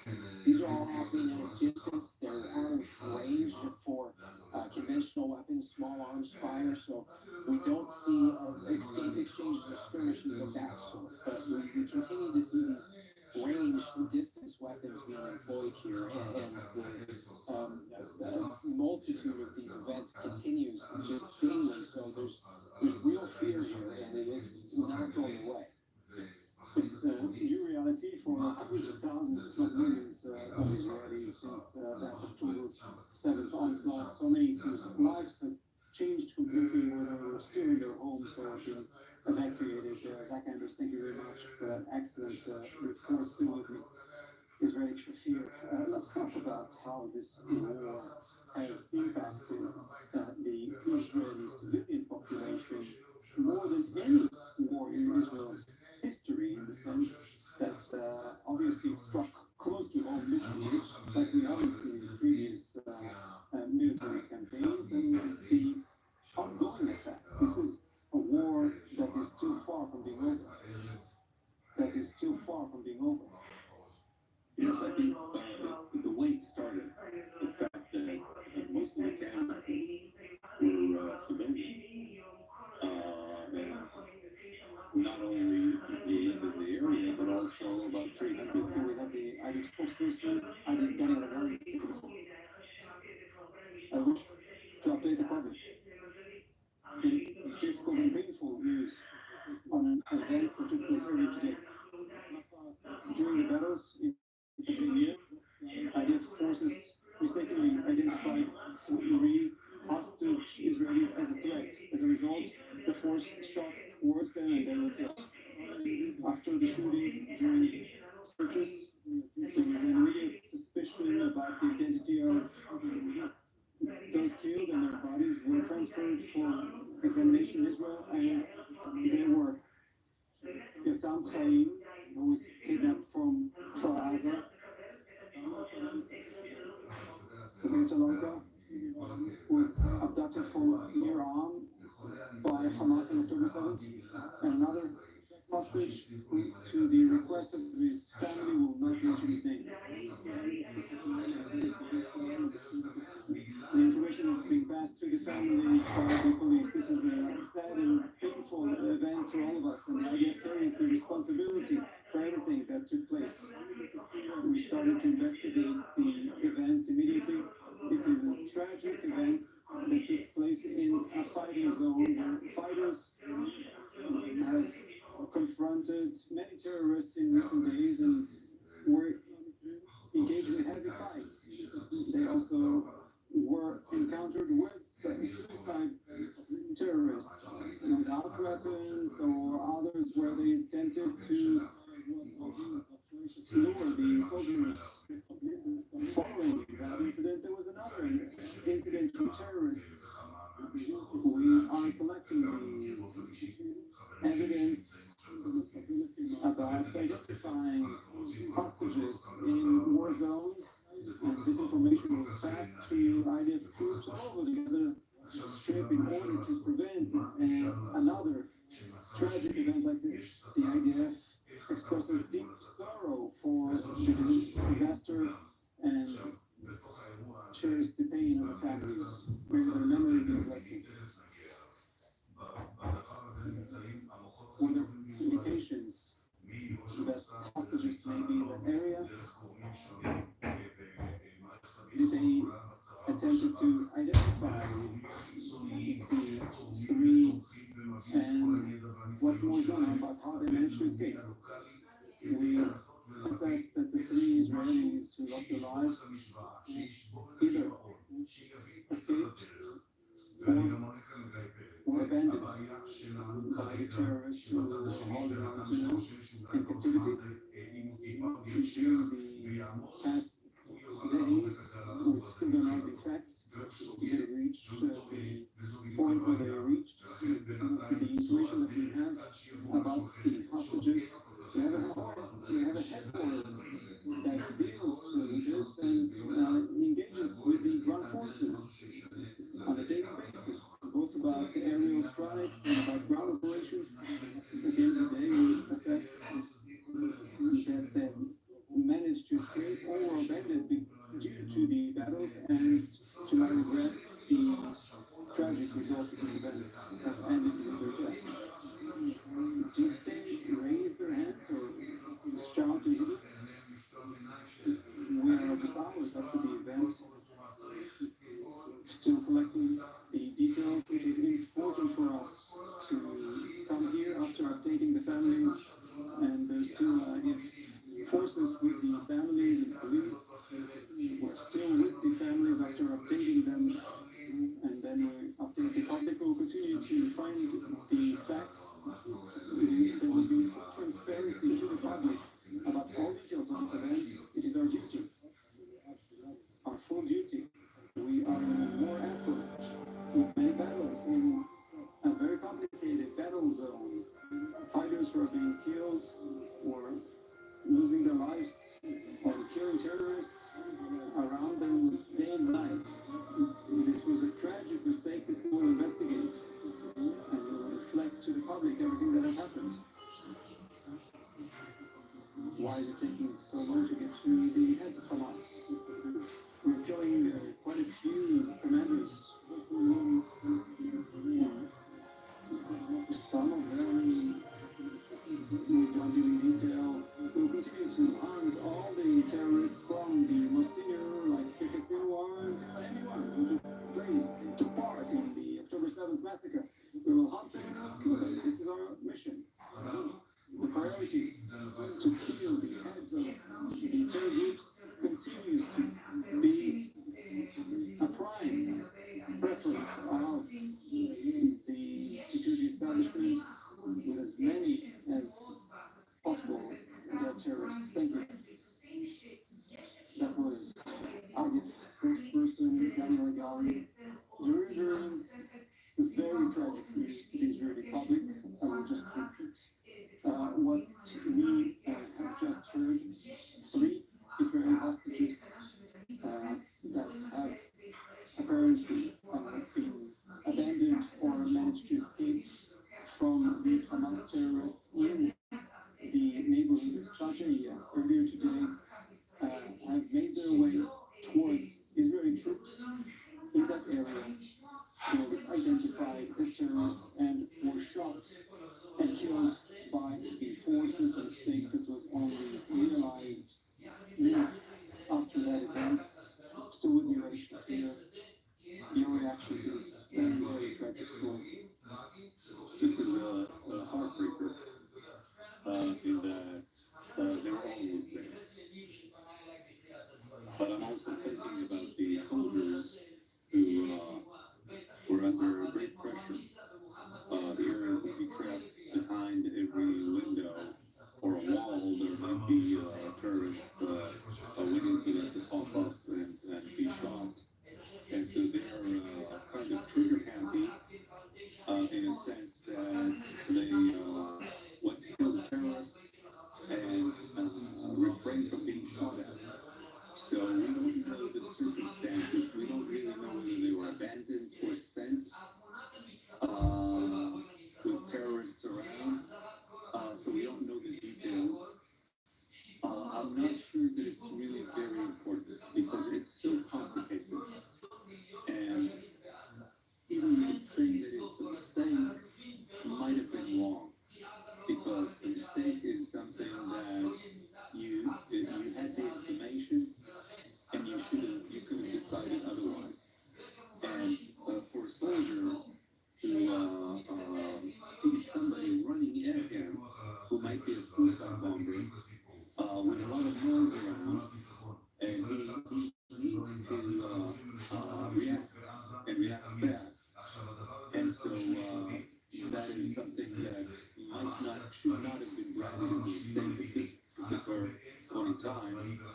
I'm saying this not just for the sake of those who have the unfortunate firing that unfortunate event.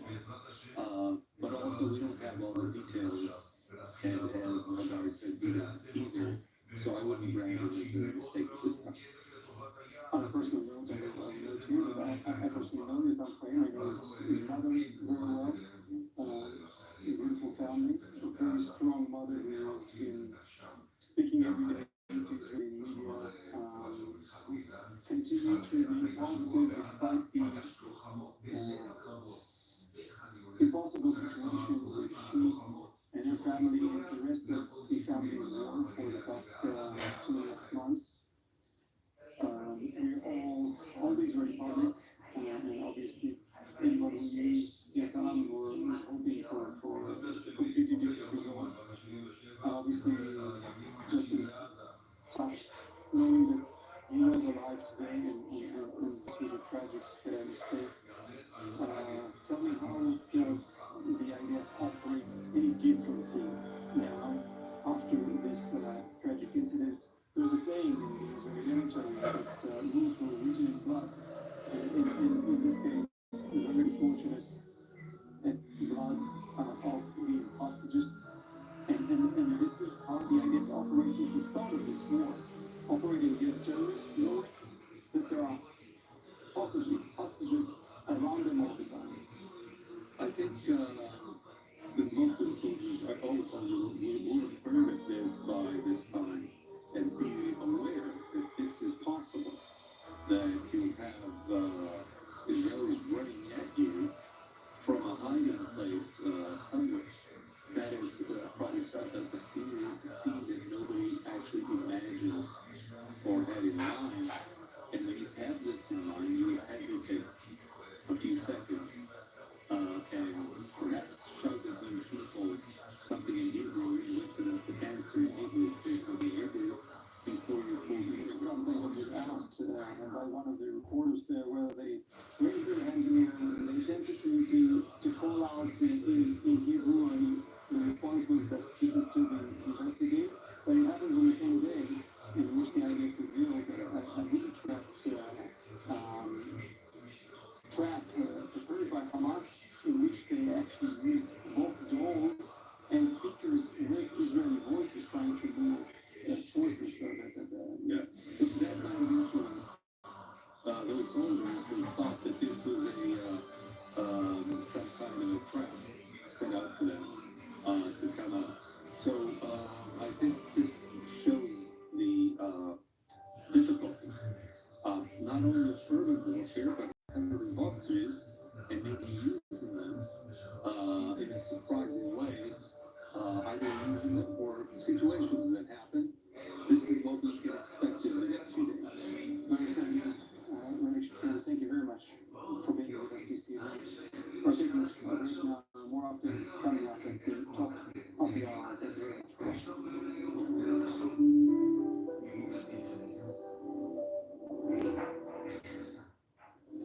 Israel is at war. Make an investment in Israel bonds. It is the most powerful and direct way to stand with Israel. Visit israelbonds.com and invest now. Made for Me, a unique concept in Israel. Custom-made men's fashion to your measurements.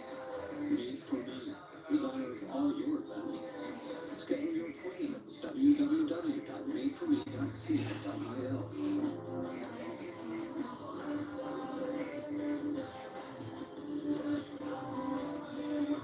Made for Me, official dress by 24 minutes. Ladies and gentlemen,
24 Israel bajo ataque. El 24 en español trae el análisis y la información de los acontecimientos de la guerra Espadas de Hierro. Entrevistas exclusivas o reportes desde la zona de guerra. La reacción de los países hispanoparlantes. El 24, el único medio en español que te mantiene informado y conectado con la comunidad latina en Israel. El 24, únicamente en 24 News.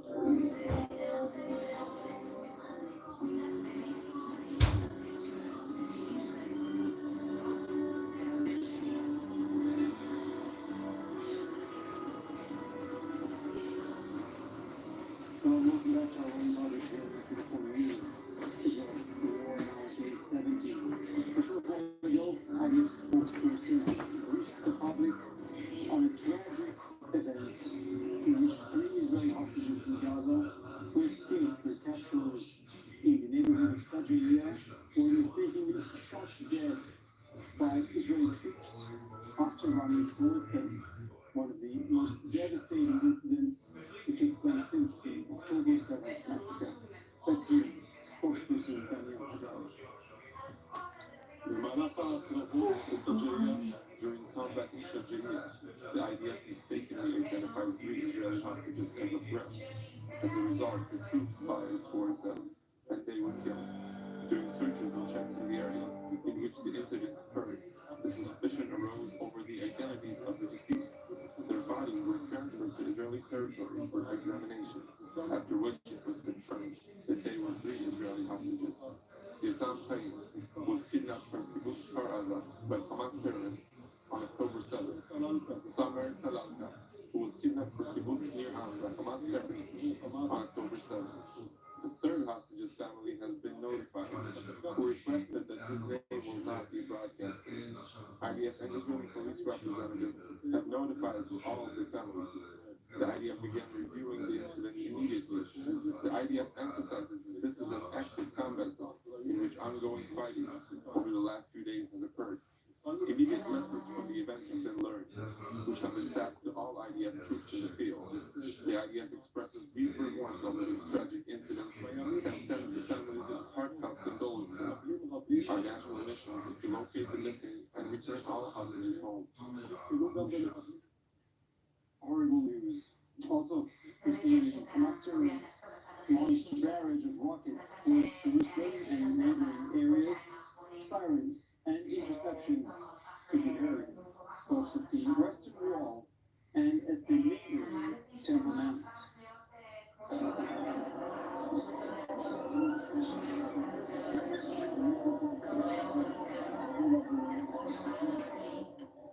Those rockets impacting both Jewish and Muslim worshippers at some of the holiest places of worship to both religions.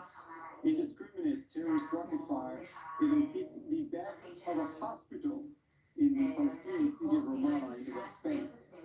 Earlier this evening, rockets have also been fired out of Gaza into southern Israeli communities and Hezbollah rockets out of Lebanon into Israeli northern community.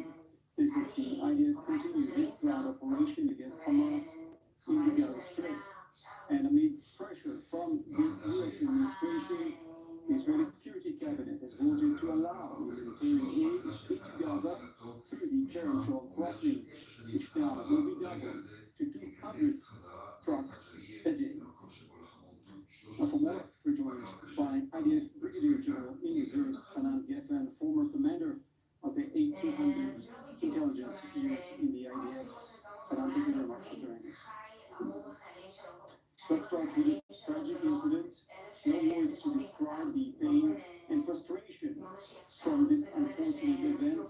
Your first reaction to what we've just heard. Right, it's really devastating because one of the mission of these forces are in Sajaya area to locate the hostages, try to save them, and at the same token, get rid of and attack any Hamas command post, operations, whatever is connected to Hamas. And it's a misfortune because exactly this is the reason they were there, to locate these hostages. And there is a huge amount of efforts is done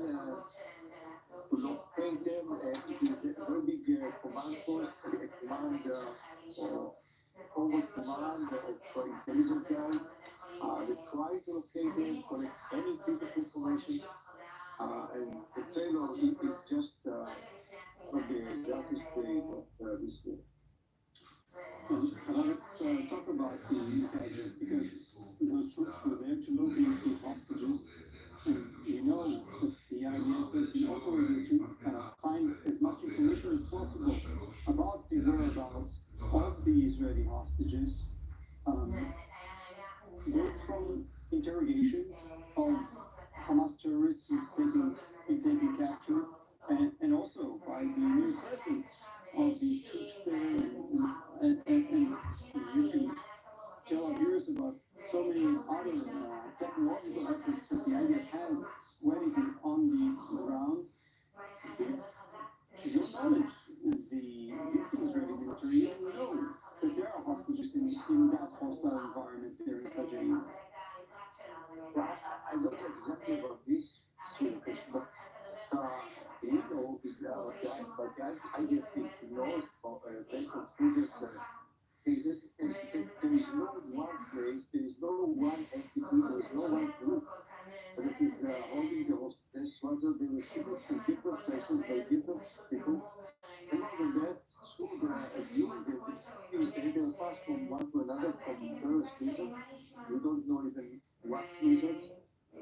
And this is one of the problems of Hamas, I believe, of trying when it comes to the negotiating table. They cannot promise that they can gather the right people, the right order, the right categories, whatever we were talking 2 weeks ago.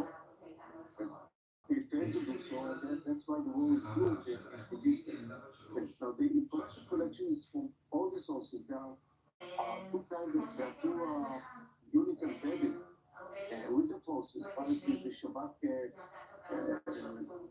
people, and the other one is Unit 504, which is telling the forces to interrogate, to debrief whenever they can, gather immediate information, support the force.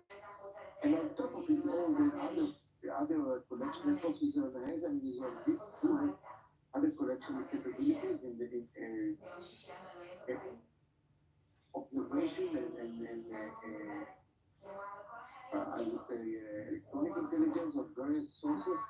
And everything is done, and there's a major, as a general is having this effort with all the forces, all the part of the Israeli intelligence community taking part. This is one of the two tasks that the military was tasked with, the hostages and getting rid of Hamas. According to Daniel Gari, the troops there have recognized them as a threat. To the best of your knowledge, when three, what seems to be obviously unarmed men approach the forces, we don't know, of course, whether they're walking or running and what exactly transpired there. But in a situation like this, even in a battlefield such as the one that the IDF is facing there in Sajid, does the IDF attempt to speak to whoever is in front of them? There is obviously a procedure of opening fire. This is the most regular incidents. This is obviously a different one. The rules of engagement are different, obviously, in a battlefield. What do you make of the fact that this has transpired? Is it possible that the troops could have done something different? Or if those three hostages were running towards them, there's nothing else to be done. What do you make of that? First of all, there are many missing details yet in the Colonel Helgari promised that all details will be available later. We have to, at least the only thing that I may say, and the rules of from other incidents were already deducted and assessed to the group, I don't know exactly what kind of this. The only thing that I may say is telling that the stress the forces are there. We are 2 days away from 3 days away. The tragic incident where the booby trap and then the that with the kidnapping soldiers. So they are under tremendous stress, specifically in this area, which was one street away. most probably they identified it as a threat. Why you don't know yet? For them, I just think of the soldiers that were involved. For them, it's really tough to absorb and recalculate again. Yes, there's a thin line between this tragedy and what could have been an extremely joyous story for everyone in Israel who is grieving for some good years since the start of this war. And I'm just thinking, one bit of news now to the Israel-Gaza border. Pierre Chandler is standing by for us there. Pierre, we hear about this incident as the fighting is ongoing and over there on the border you hear that you hear there every day you hear the intense fighting the mortar shells the fighter jets what's your take on how things unfold in Gaza right now? Well, I think that there's a lot of questions regarding the tragic death of these three hostages. We don't know if they were freed by their by the terrorists. We don't know if they were if they managed to escape in the fog of the battle because the battle is very intense in Shujaiya. Just 3 days ago, 9 soldiers of the Golani Infantry Brigade were killed in a very sophisticated trap that had laid the Hamas terrorists on them. Now, the thing is, the word conception is going to rise again in public opinion because public opinion has been shouting, basically, at the fact that on October 7, there was a mistaken conception. Now, the IDF conception in the war is that the more you exert pressure on Hamas, military pressure, the best the chances of releasing living hostages. And that was not the case. Now, possibly this conception is right if the hostages were either released or managed to release themselves.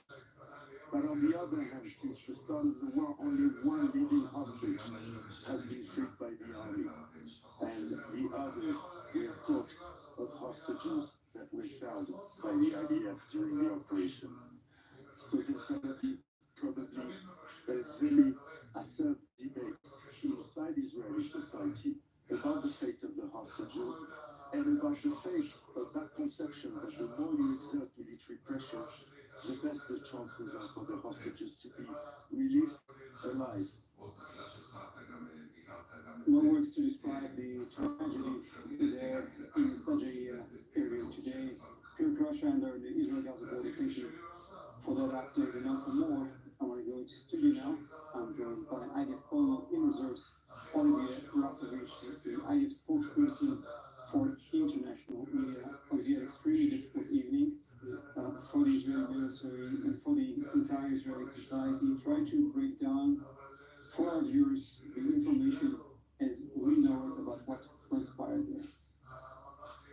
First of all, it's tragic information that we are now giving to the people of Israel that 3 hostages have been killed by the state of the Israeli forces in such area during combat against Hamas. But, I mean, it's a terrible mistake, a tragic mistake, and at the end of the day, 3 Israelis have been killed. They were hostages and identified when we found it in a forensic center, and then, of course, the families have been informed of this hospital. The Israeli army itself is fully responsible, will take the full responsibility of this tragedy, and we are going to investigate everything. We need to know everything that happened before making this terrible and tragic result. And we are here to rescue the hostages and to eliminate Hamas. So this tragic event is, of course, not fitting the general situation. Talk to us about the initial investigation. Is there anything that we know about how did they approach the Israeli forces? Whether they went in the air, whether they attempted to shout out in Hebrew, to speak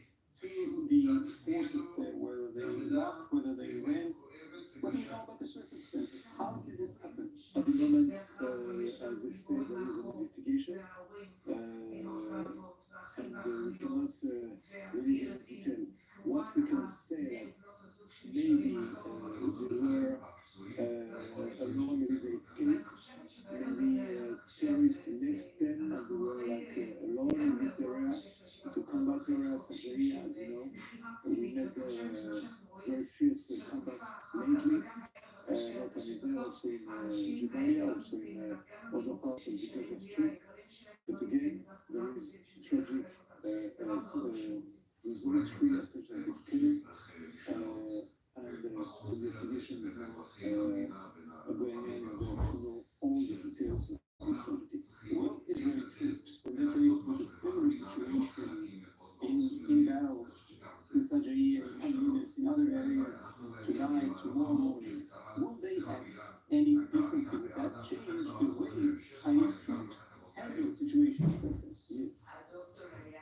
After the Sudan, the first thing that has been transmitted to the forces linked to what happened today is to be aware of the possibility in order to prevent it. Stay with me, Olivier, stay with us. Is IDF Brigadier General Israel IDF Colonel. Tonight I want to talk to you about the Israeli operation at this hour as a force for approaching new stages in the war. The IDF is attempting to take over the major strongholds of Hamas, both in the northern and in the southern part of the Gaza Strip. And all of this is happening while U.S. National Security Advisor Jack Sullivan is here in Israel. And he's asking Israel to change its tactics in battle to stop the high intensity fighting and to move into more peace-point attacks against Hamas. Is this really possible at this stage of the war? Yes, actually, I believe it was already stated by at least First Minister Gallant, Yoav Gallant, week ago. And he said there will be a period of very intensive war, and then we are going to go to a phase where there will be the scale will be much lower, and then it will be more like what we have seen now in the West Bank. You know, there are some Hamas elements that were supposed to take West Bank as an example for what probably will be a few months. Gaza is there are some strongholds of Hamas in some refugee camps in the West Bank. They were flourishing there, you know, they didn't fight with others, so they were even trying to open some villages around from Jenin, for instance. Then this 7th of October occurred, and the call of the Hamas was for their people in the West Bank to rise up and start operation against villages, against Israelis. And suddenly it all come live to us, to the Israelis. They are the same organization sitting here, Kasava, a city that I live in, and we have 5 minutes from here, the city of Kharkiv. So, and clear to us that the situation is different, and Hamas is going to fight Hamas all over. Now, the army is going after the Hamas in the West Bank cities, resting them and keeping it, trying to wipe out the stronghold. I see what the idea is that once we get in Gaza, once we get over with the big war, we break the major, let's say, headquarters, get rid of the major operatives, commanders. Then the Hamas will turn out to be a local band. But it's livelihood, they are, of course, ideology is very strong, but it's more than the ideology, it's also economy, it's also the status in the society. We have to get rid of it, and it will be doing raids, occasional, keeping them very low, preventing them to rebuild their capabilities to attack Israelis. Some say it will be like years, I believe. Cabinet Minister Gantz said it might take years. Gantz was more cautious than months. But we are ready, and that goes further. But Mr. President said, after this war ended, let's say months or then Israel is not going to be a ceasefire as it was in the past.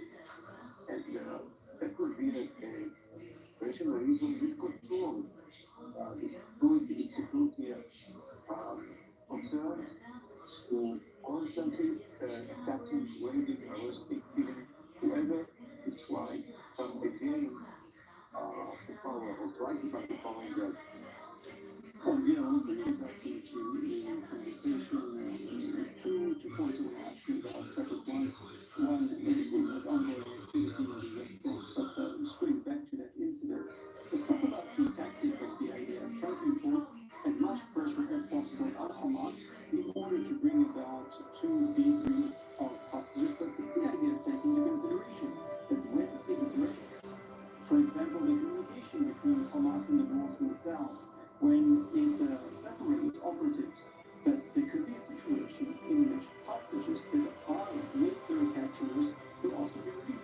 This is discussed with the troops as they're operating there. The answer is yes, of course, as you understand, and as you know, the Israeli army has two targets, two objectives. One is to eliminate, to eradicate Hamas military capabilities mostly, and the regime of Hamas in the Gaza Strip, and to release the hostages, to bring them back to Israel. And we know that the last time, for example, the powers, the humanitarian powers, was achieved because Hamas actually understood that by force it was almost an obligation for it to accept such power, such kind of fire, and for us it was a possibility to bring back all 100 hostages. Right now we are continuing the military actions against Hamas in many points in the Gaza Strip. In the north, in Jabalia, in Sajaiya, and also in Hanides, around Hanides, on the coast of Hanides, inside it, with special troops. It is a must, it is an obligation for us, militarily speaking, to destroy Hamas capabilities. And just see what happened this week. Hundreds of Hamas operatives, terrorists, just surrendered for different places. You know, they just deployed the weapons as they came as surrendering themselves to the Israeli forces. Why? Because the military pressure was so intense, so strong that there was for them no other option just to surrender. It is one of the possibilities for all the situation to get to a new point, because if Hamas is surrendering, if Hamas stops fight, if the Israelis are actually surrounding themselves, so we get what we want to get as an achievement. At the same time, of course, with a lot of intelligence, a lot of coordination, we also deal with the hostages issue. Two of the hostages that were killed this morning, one is in Ukraine, the other is Summer Talanka, the third one is family asked their identity not to be revealed. So we spoke to the mother of Summer Talanka just about a month ago in the hostages square. Let's take a listen. My son is 25 years old. He's a very social person. People like him. He has a motorcycle that he loves. You can see it on the picture. He has good relationships with people. I feel that the community is standing with us. I hope he will come back to us in peace. My message as a mother is the following: that every hostage will return to their mother. Heartbreaking to hear the mother, obviously, we all know here. Also, Iris Karim, the mother of Yotam, a personal friend of mine, also someone who was here in studio and showed immense optimism and bravery throughout these 2 months while she was waiting for the return for her son. Our heart is broken tonight. It's the worst tragedy that we can just meet, because we are fighting for releasing the hostages. And what happened is a terrible mistake, a tragic mistake. But again, we investigate everything in order not to repeat such a tragedy. And our hearts are with the families. Still with us is Hamar Guest, and I want to talk to you about the intelligence aspect here. The fact that Hamas is so divided, it really is in between north and south, and between areas obviously breaks the chain of command, but does that make it easier or tougher to get information about, at least when it comes to the communication between Hamas operatives about the situation? I cannot answer directly, but I don't think it matters that much. But the chaos and the breakdown of the command capability of Hamas might even help because there are many people coming forward with information because the IDF already told them that whoever is telling them constantly, whoever has information or hostages come forward, we make sure you're safe, you get rewarded and so on. I guess there are many information is coming in. There is a lot of information coming from the prisoners we taken. They are debriefed on the site, investigated on the site, and this information is already coming original information, actionable information. So the cases are in a way that the Hamas, even if Hamas wouldn't be equal, they don't have a picture, they don't have a real picture, because it was clear from the past, the way they were taken, the way they were treated. Yeah, commercial purposes, they can exchange it. Thank you very much. Unfortunately, we are out of time. It's Brigadier General Reserves Fanan Gavin. Thank you very much. Also from Algeria, opposition spokesperson. Thank you very much both for being with us. For now, more updates coming up at the top of the hour.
Israel is in a state of war. Families completely gunned down in their beds. We have no idea where these teams or soldiers are fighting on the front line, but the general perception is something that certainly needs to be fought as well.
Welcome back to our Rolling Coverage here on 24 News.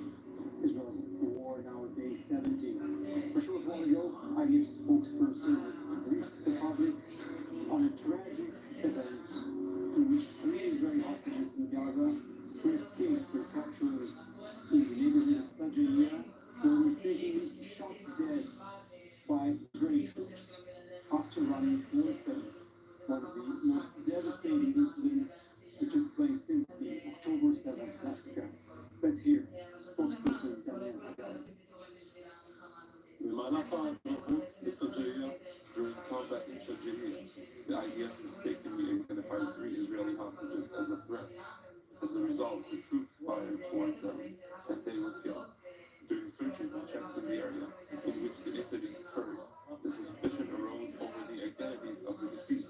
Their bodies were transferred to Israeli territory for examination, after which it was confirmed that they were 3 Israeli hostages. Yatam Chaya was kidnapped from Kibbutz Kfar Aza by Hamas terrorists on October 7th. Samer Talalka, who was kidnapped from Kibbutz Nir Am by Hamas terrorists on October 7th. The third hostage's family has been notified, who requested that his name will not be broadcasted. IDF and Israeli police representatives have notified all of their families. The IDF began reviewing the incident immediately. The IDF emphasizes that this is an active combat zone in which ongoing fighting over the last few days has occurred. Immediate lessons from the event have been learned, which have been passed to all IDF troops in the field. The IDF expresses deep remorse over this tragic incident and sends the families its heartfelt condolences. Our national mission is to locate the missing and return all hostages home. Horrible news. Also, this evening, Hamas terrorists launched a barrage of rockets towards Jerusalem and neighboring areas. Sirens and interceptions could be heard close to the Western Wall and at the neighboring Temple Mount.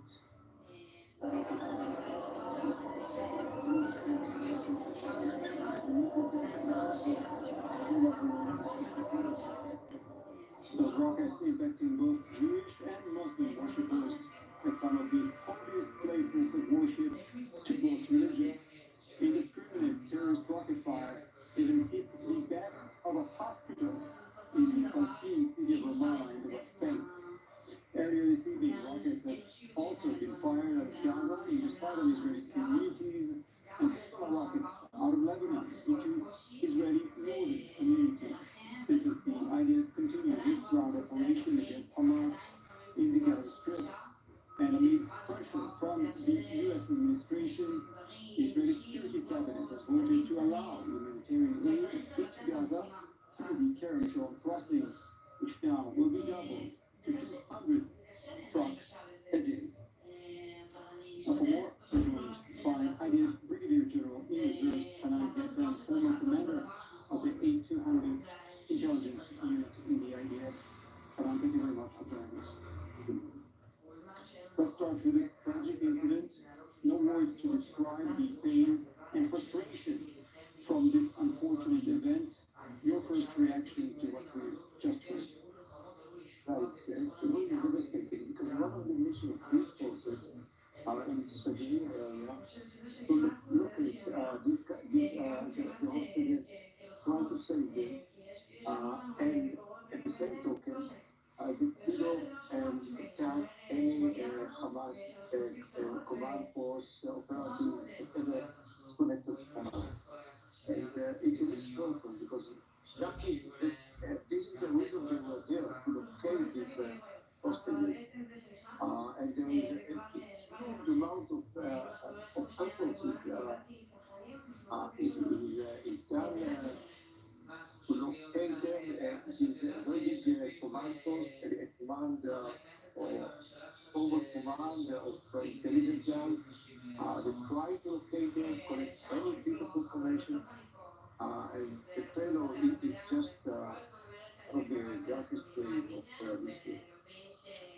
Let's talk about the intelligence because those troops were there to locate the hostages, and we know that the IDF has been operating to find as much information as possible about the whereabouts of the Israeli hostages.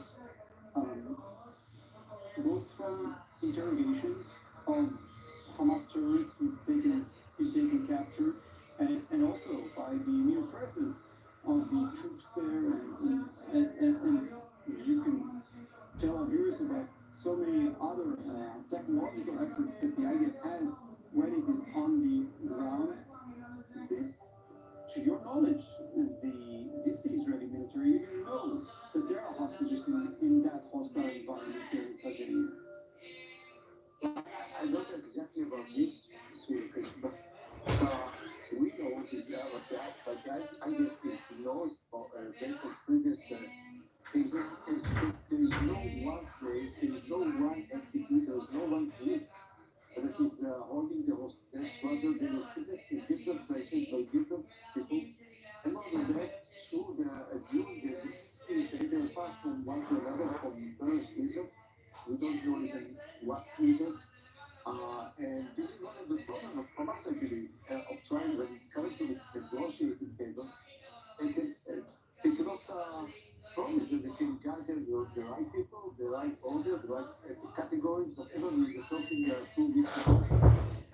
They fail to do so, and that's why the war is here in this state. Now, the information collection is from all the sources. There are there are two units embedded with the forces. One is the Shabak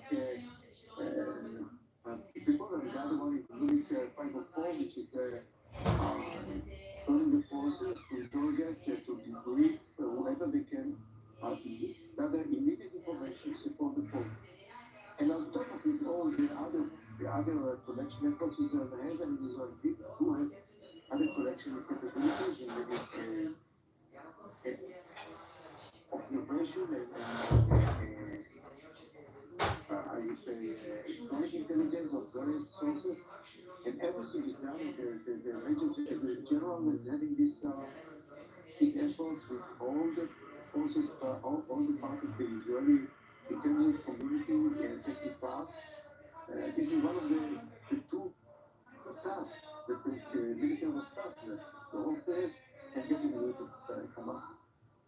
According to Daniel Yari, the troops there have recognized them as a threat. To the best of your knowledge, when three, what seems to be obviously unarmed men approach the forces, we don't know, of course, whether they were walking or running and what exactly transpired there.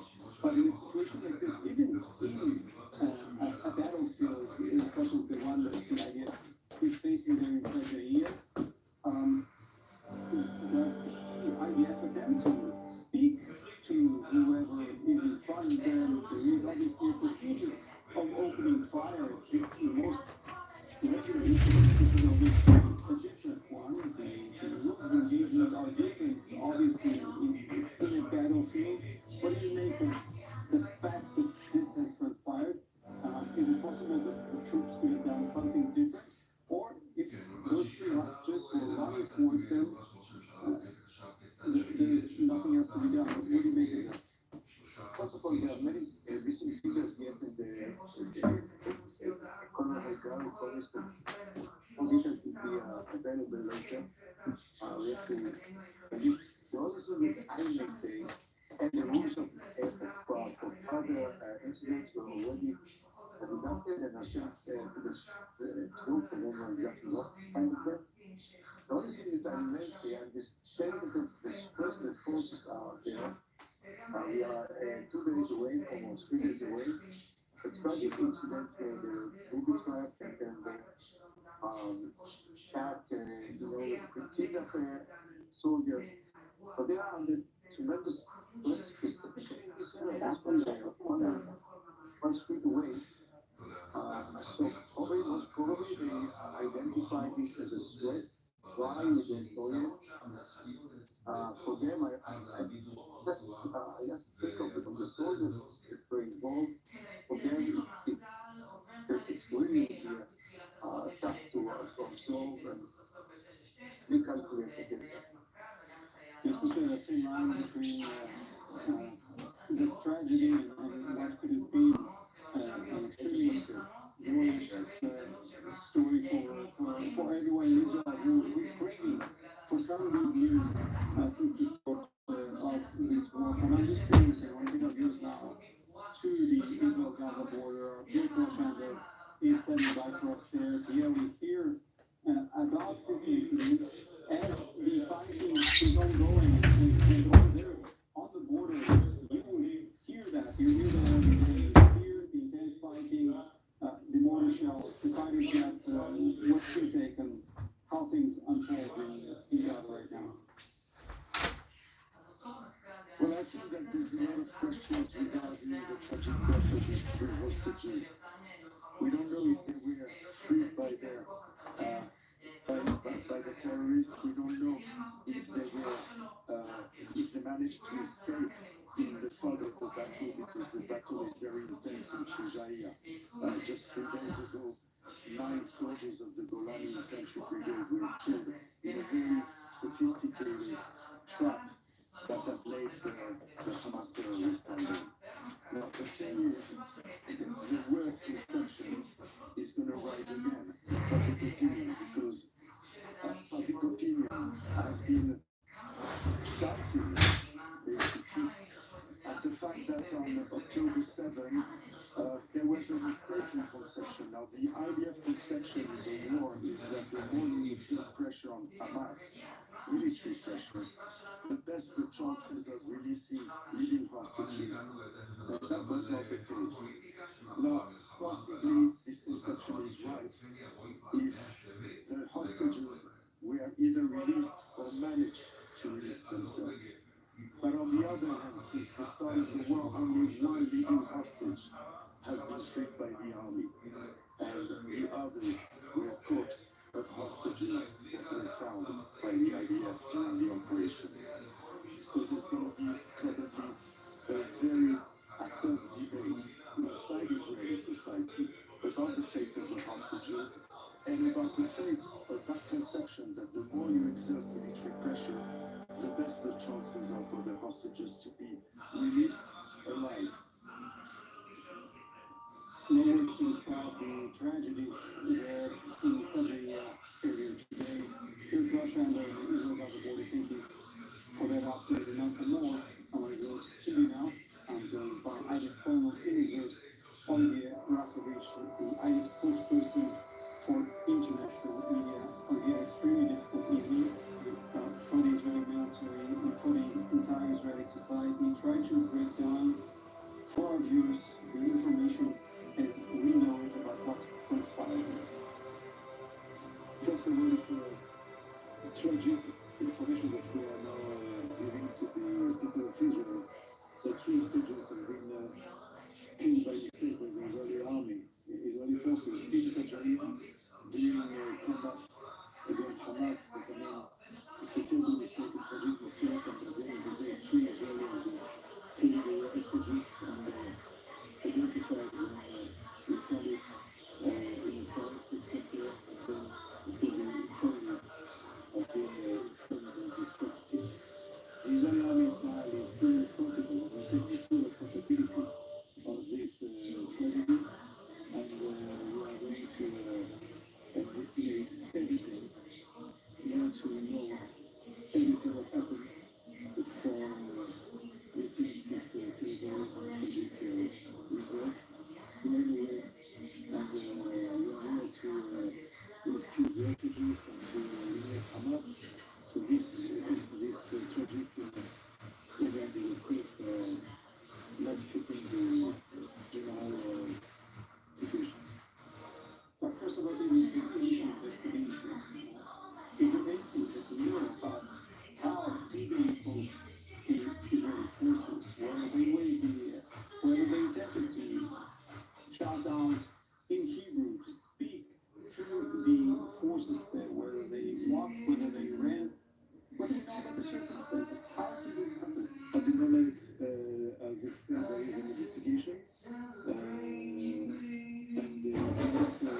military technical skills, and the investigation is now going on in order to know all the details of this story.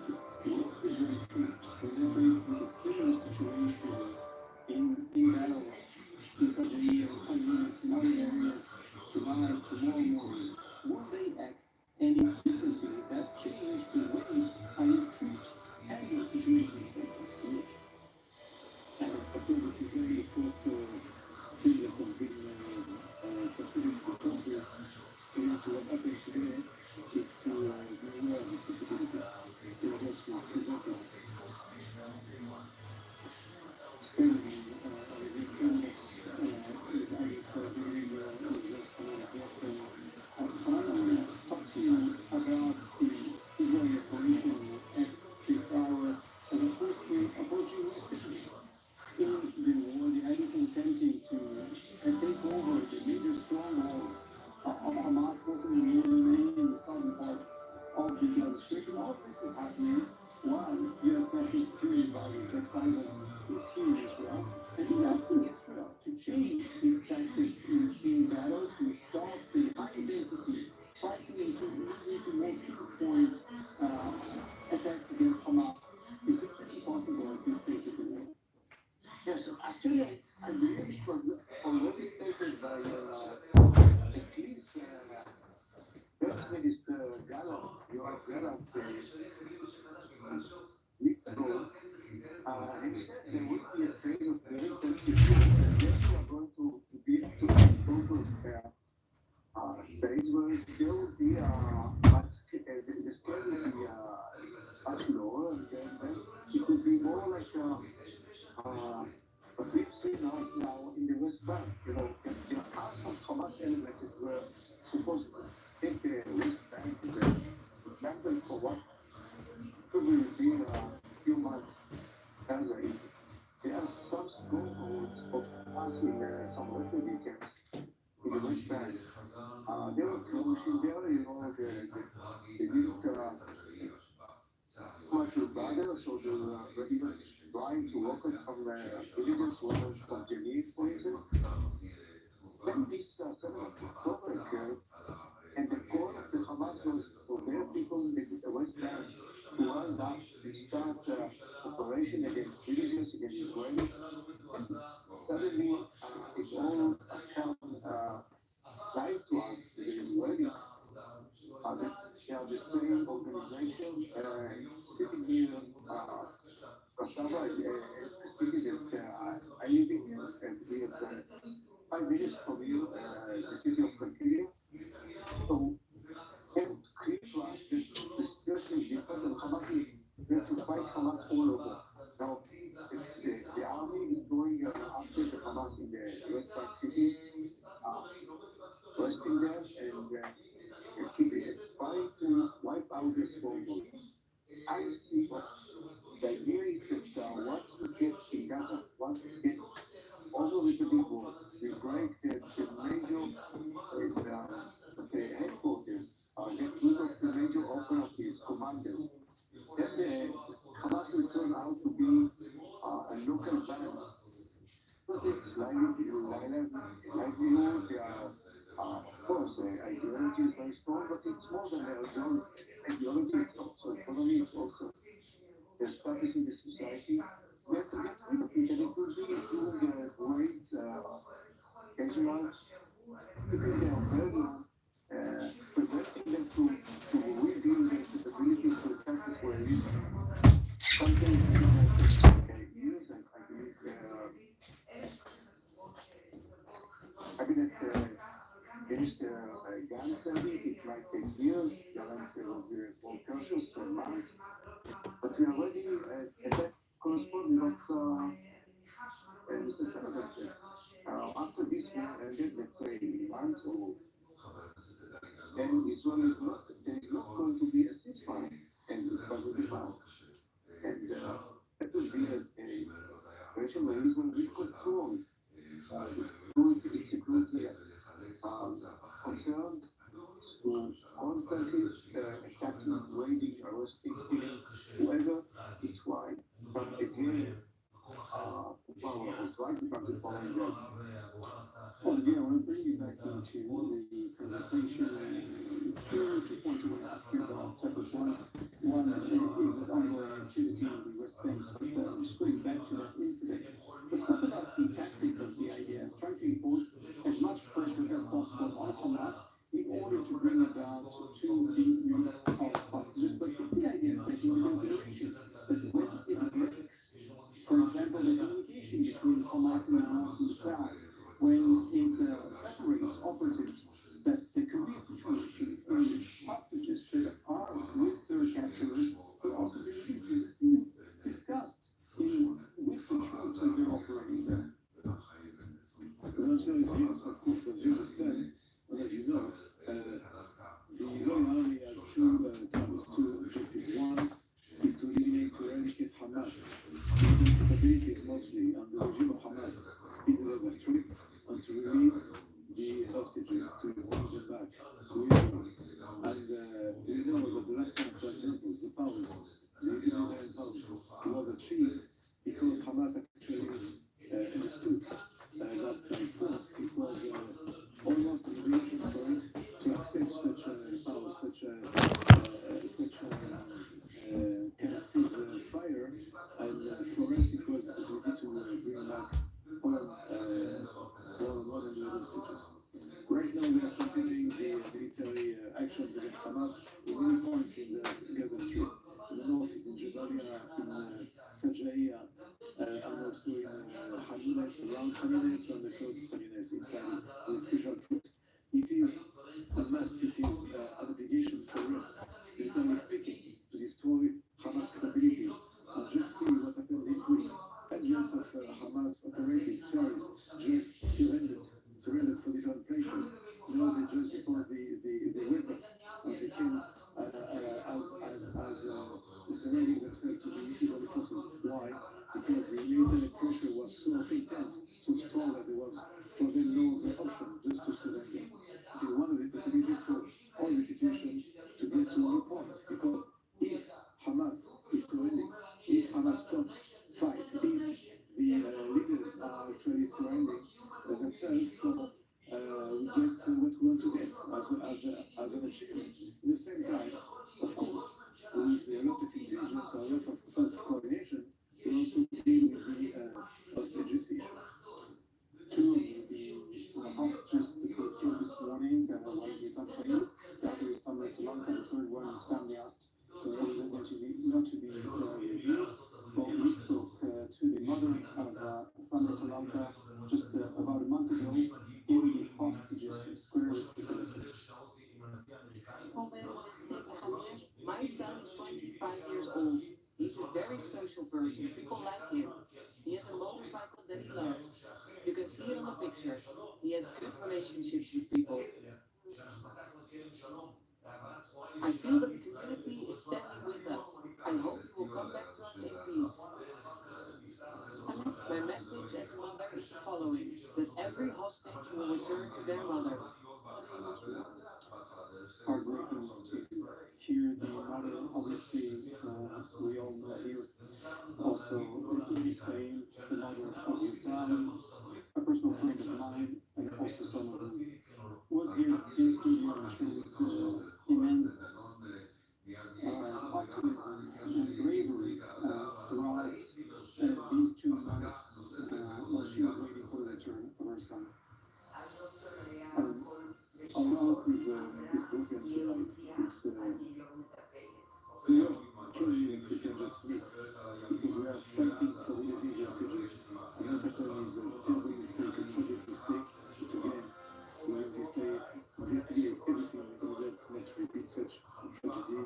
And our hearts are with the families. Still with us is another girlfriend. I want to talk to you about the intelligence aspect here. The fact that the Hamas is so divided, believe it is, in between north and south, and between commanders in various areas, obviously breaks the chain of command. But does that make it easier or tougher to get information about, at least when it comes to the communication between Hamas operatives about the situation?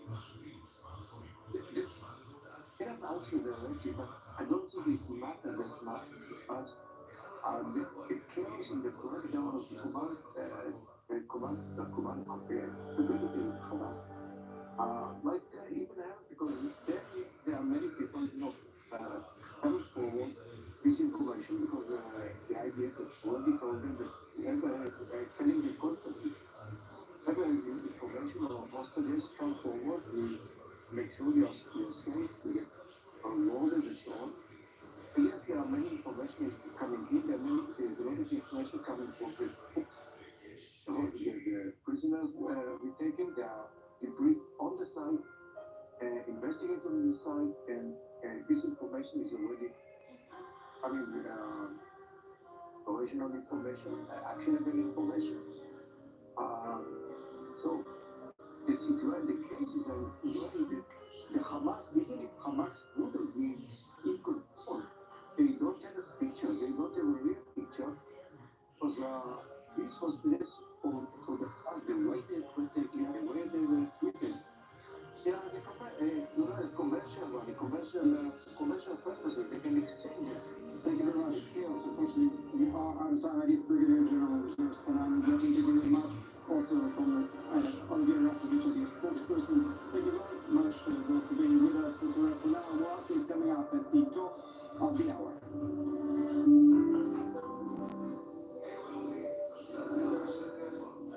Made for Me, a unique concept in Israel. Custom-made men's fashion to your measurements. Made for Me, designer of all your events. Schedule your appointment at www.madeforme.co.il.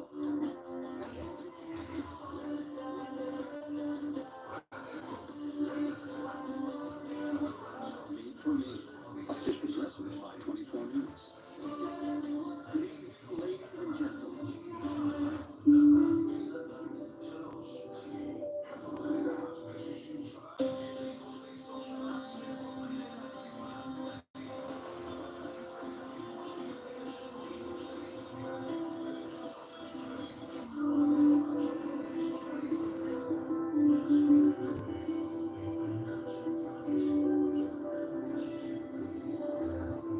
Israel is in a state of war. Families completely bent down in their beds. We have no idea where we stand. Our soldiers are fighting on the front line, but the general perception is something that certainly needs to be fought as well.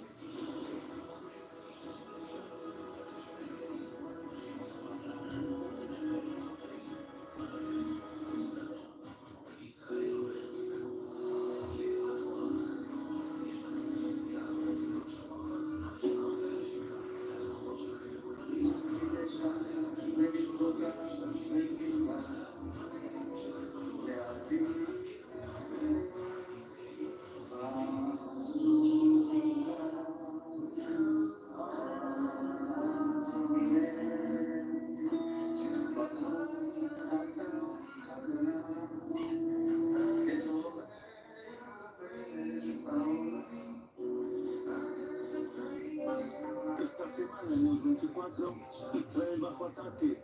El 24 en español trae el análisis y la información de los acontecimientos de la guerra para leerlo. Entrevistas exclusivas, reportes desde la zona de guerra, la reacción de los países hispanoparlantes. En el 24, el único medio en español que te mantiene informado y conectado con la comunidad latina en Israel. En el 24, únicamente en IPT4 News.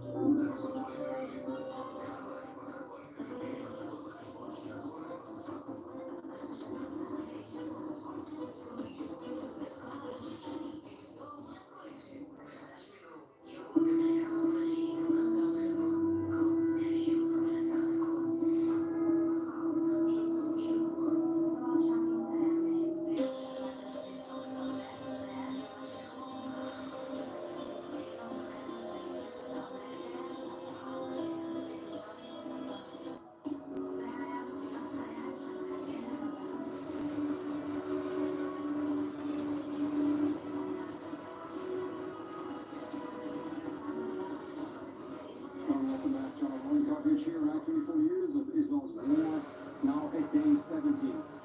Just a short while ago, the IDF spokesperson has briefed the public on a tragic event in which 3 Israeli hostages in Gaza who escaped their capture in the neighborhood of Saldria were mistakenly shot dead by Israeli troops after running towards them. One of the most devastating incidents that took place since October 7th massacre. Let's hear spokesman Daniel Hagari. במהלך הקרבות בסג'עיה, during combat in Shajia, the IDF mistakenly identified 3 Israeli hostages as a threat. As a result, the troops fired towards them, and they were killed. During searches and checks in the area in which the incident occurred, the suspicion arose over the identities of the deceased. Israeli territory for examination, after which it was confirmed that they were three Israeli hostages. Yotam Chaim was kidnapped from Kibbutz Kfar Aza by Hamas terrorists on October 7th. Samer Talalka, who was kidnapped from Kibbutz Nir Am by Hamas terrorists on October 7th. The third hostage's family has been notified, who requested that his name will not be broadcasted. IDF and Israeli police representatives have notified all of the families. The IDF began reviewing the incident immediately. The IDF emphasizes that this is an active combat zone in which ongoing fighting over the last 2 days has occurred. Immediate lessons from the event have been learned, which have been passed to all IDF troops in the field. The IDF expresses deep remorse over this tragic incident and sends the families its heartfelt condolences. Our national mission is to locate the missing and return all hostages home. Absolutely horrible news, and meanwhile, the name of this third hostage who was killed in the incident has just been cleared for publication. It is Alon Shalit. He was kidnapped from his home in Kfar Aza on October 7th. We're also hearing from Israeli Prime Minister Benjamin Netanyahu a short while ago, saying, "Together with the whole people of Israel, I bow my head with deep sorrow for the falling of three of our precious sons who were kidnapped." This is a difficult tragedy. The whole state of Israel is mourning. We're also hearing from Defense Minister Yoav Gallant, who says he spoke to the Chief of Staff, Herzi Halevi, in order to learn about the circumstances of this event. We will also this evening, Hamas has launched a barrage of rockets towards Jerusalem and neighboring areas. Silence and interceptions could be heard both at the Western Wall and at the neighboring Temple Mount, impacting both Jewish and Muslim worshippers at some of the holiest places to both religions. Indiscriminate terrorist rocket fire even hit the back of a hospital in the Palestinian city of Ramallah in the West Bank. Earlier this evening, rockets have also been fired out of Gaza into southern Israeli communities, and Hezbollah has launched rockets out of Lebanon into Israeli northern communities. This is as the IDF continues its ground operations against Hamas in Gaza, and pressure from the U.S. administration. The Israeli Security Cabinet has voted to allow humanitarian aid into Gaza through the Kerem Shalom crossing, which now will be doubled to 200 trucks a day. Let's go now to the northern border. Our Zach Anders is there. Some fighting going on earlier this evening. What more do we know? And today's fighting does not appear to result in any damage or fatalities, casualties on the northern side of the Israeli border. The IDF has not released any information regarding these incidents further today. Hezbollah taking credit for several of the attacks. As many as 13 were counted throughout the day, not all taken responsibility for by Hezbollah. But one of the interesting notes that was published in Lebanese media today, citing Hezbollah. Hezbollah claims that since October 8th, they have fired 209 ATGMs, these anti-tank guided missiles, at Israeli positions. So we are concerned for the IDF, those anti-tank missiles, and we see how many casualties there were from those. Zach Anders on the northern border. Thank you for that. And now for more, we bring in IDF Brigadier General in Reserves, Mr. Cooper Vassar, the former Director General at the Israel Ministry of Strategic Affairs and also former Head of Research Division at the IDF Military Intelligence. Yosef, thank you for joining us. First, give us your first reaction to this devastating incident. How do you read the information provided by the IDF so far?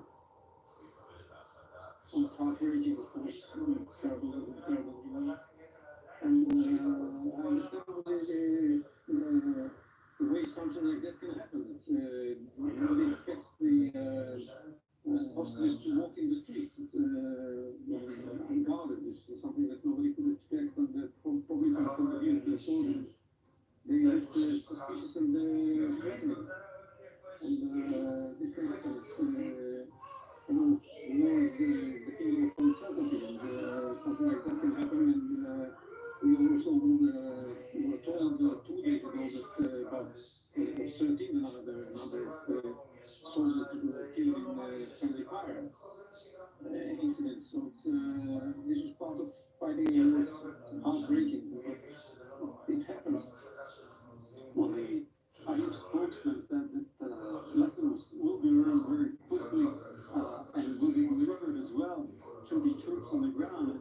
And here's the question: if the IDF is going to change anything in its operation in order to prevent such cases from happening again, how do you prevent these cases, but also not at the risk of the lives of the Israeli troops?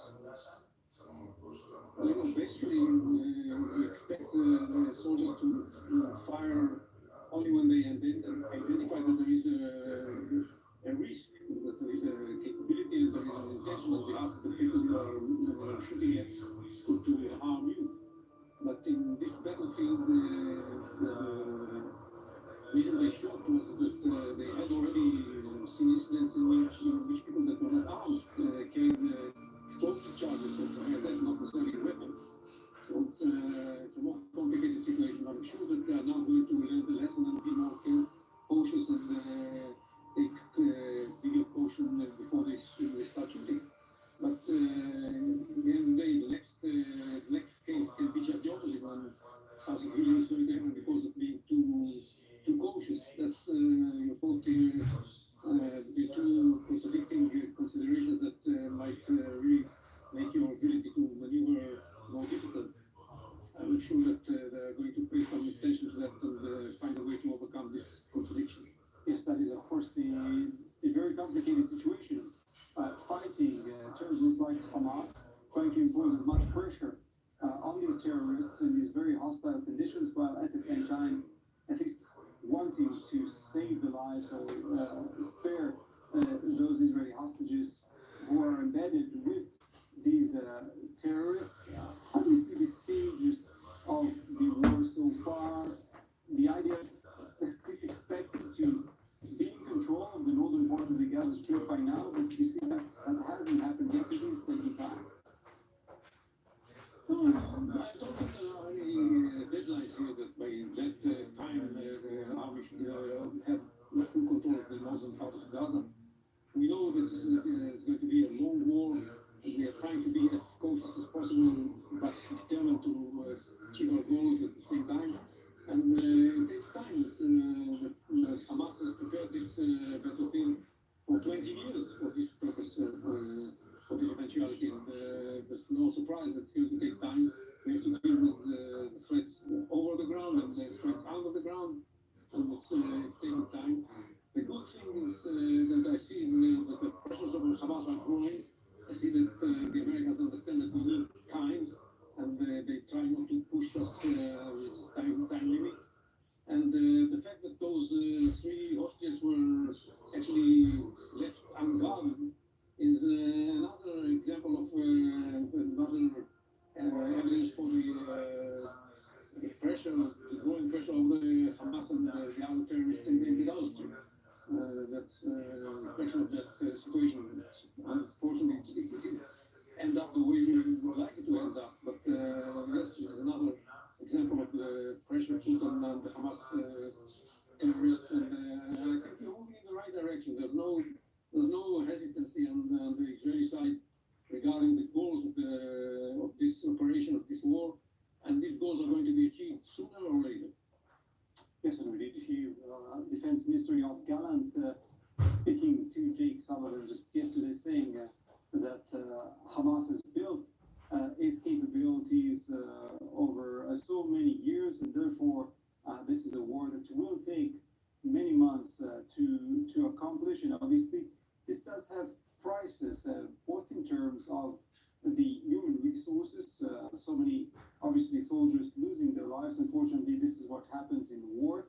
But also, the Israeli army is fully occupied, or at least extremely occupied now with the mission of Gaza, while there are other arenas where it may be needed very soon as well.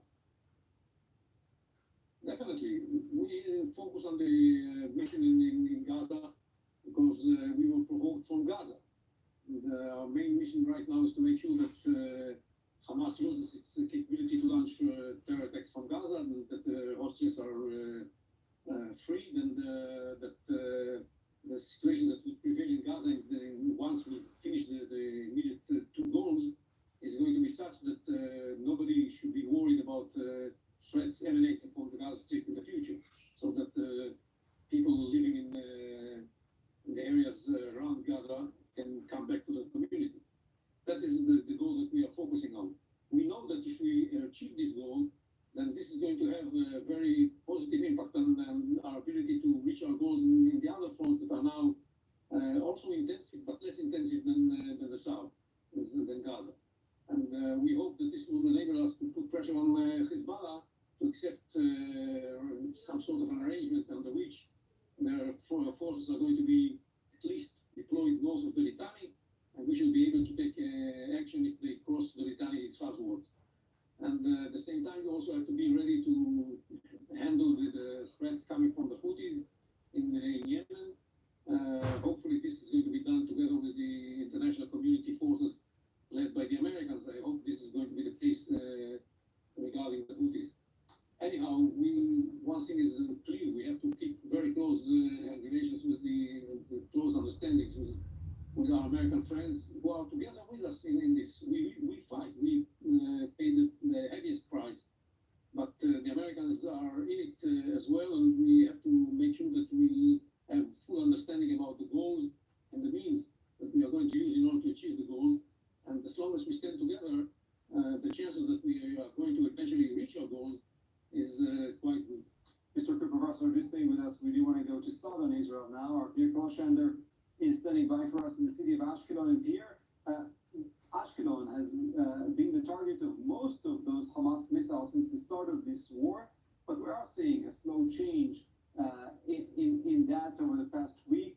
A lot less rockets towards cities like Ashkelon. Do you feel that in the city? It's difficult to know. I'm not sure that the people have lowered their guard regarding the rocket fire striking at the city.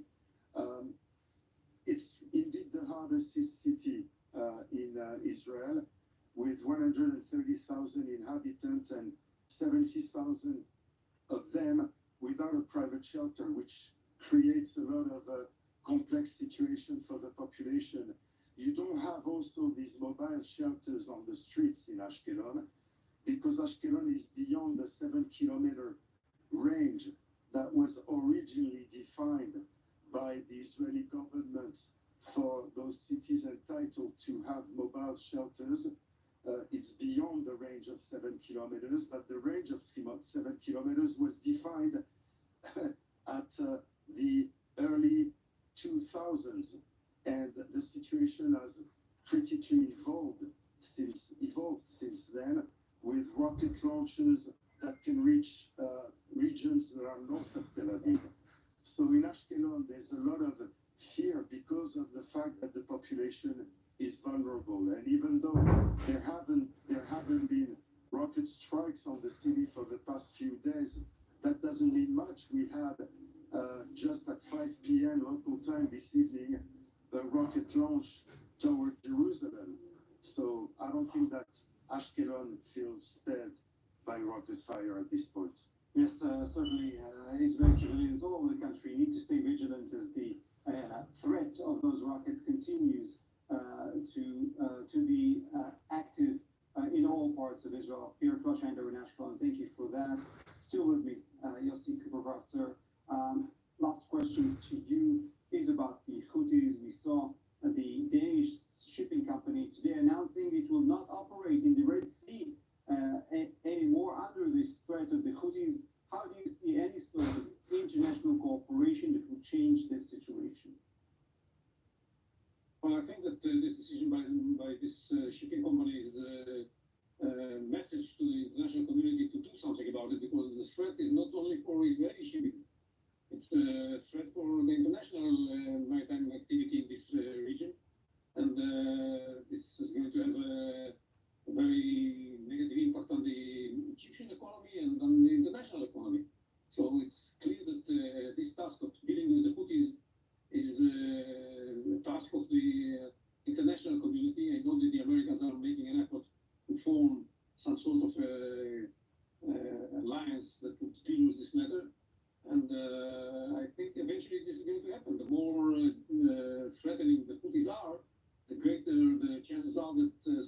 coalition will be formed and be successful and determined to reach the goals of lifting the threat from the Houthis on the international maritime activity in the Bab el-Mandeb Straits.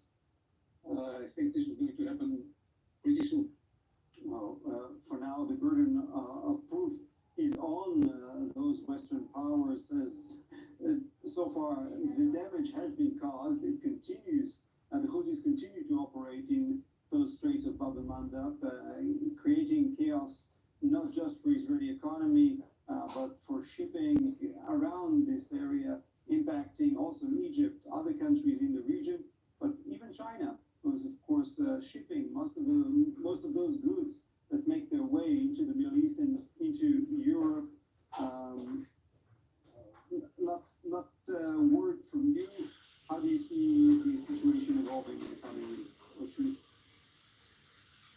I think what we are going to see is more and more pressure on over Hamas in Gaza. This is going to be the main effort in the coming weeks, while preparing ourselves to the possible escalation in the north. And we saw already today and the last couple of days, as a matter of fact, that more and more preparations in the Israeli military to be better fit to carry out the attack in the north if Hezbollah remains committed to escalate the situation as they were in the last couple of weeks.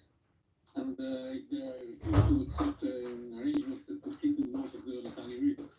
So I think these are the two major developments that concern directly the Israeli military. And at the same time, as I said, I think that we should see more international cooperation in facing the Houthis in Yemen. Mr. Yossi Kubarasser, thank you very much for your insight this evening.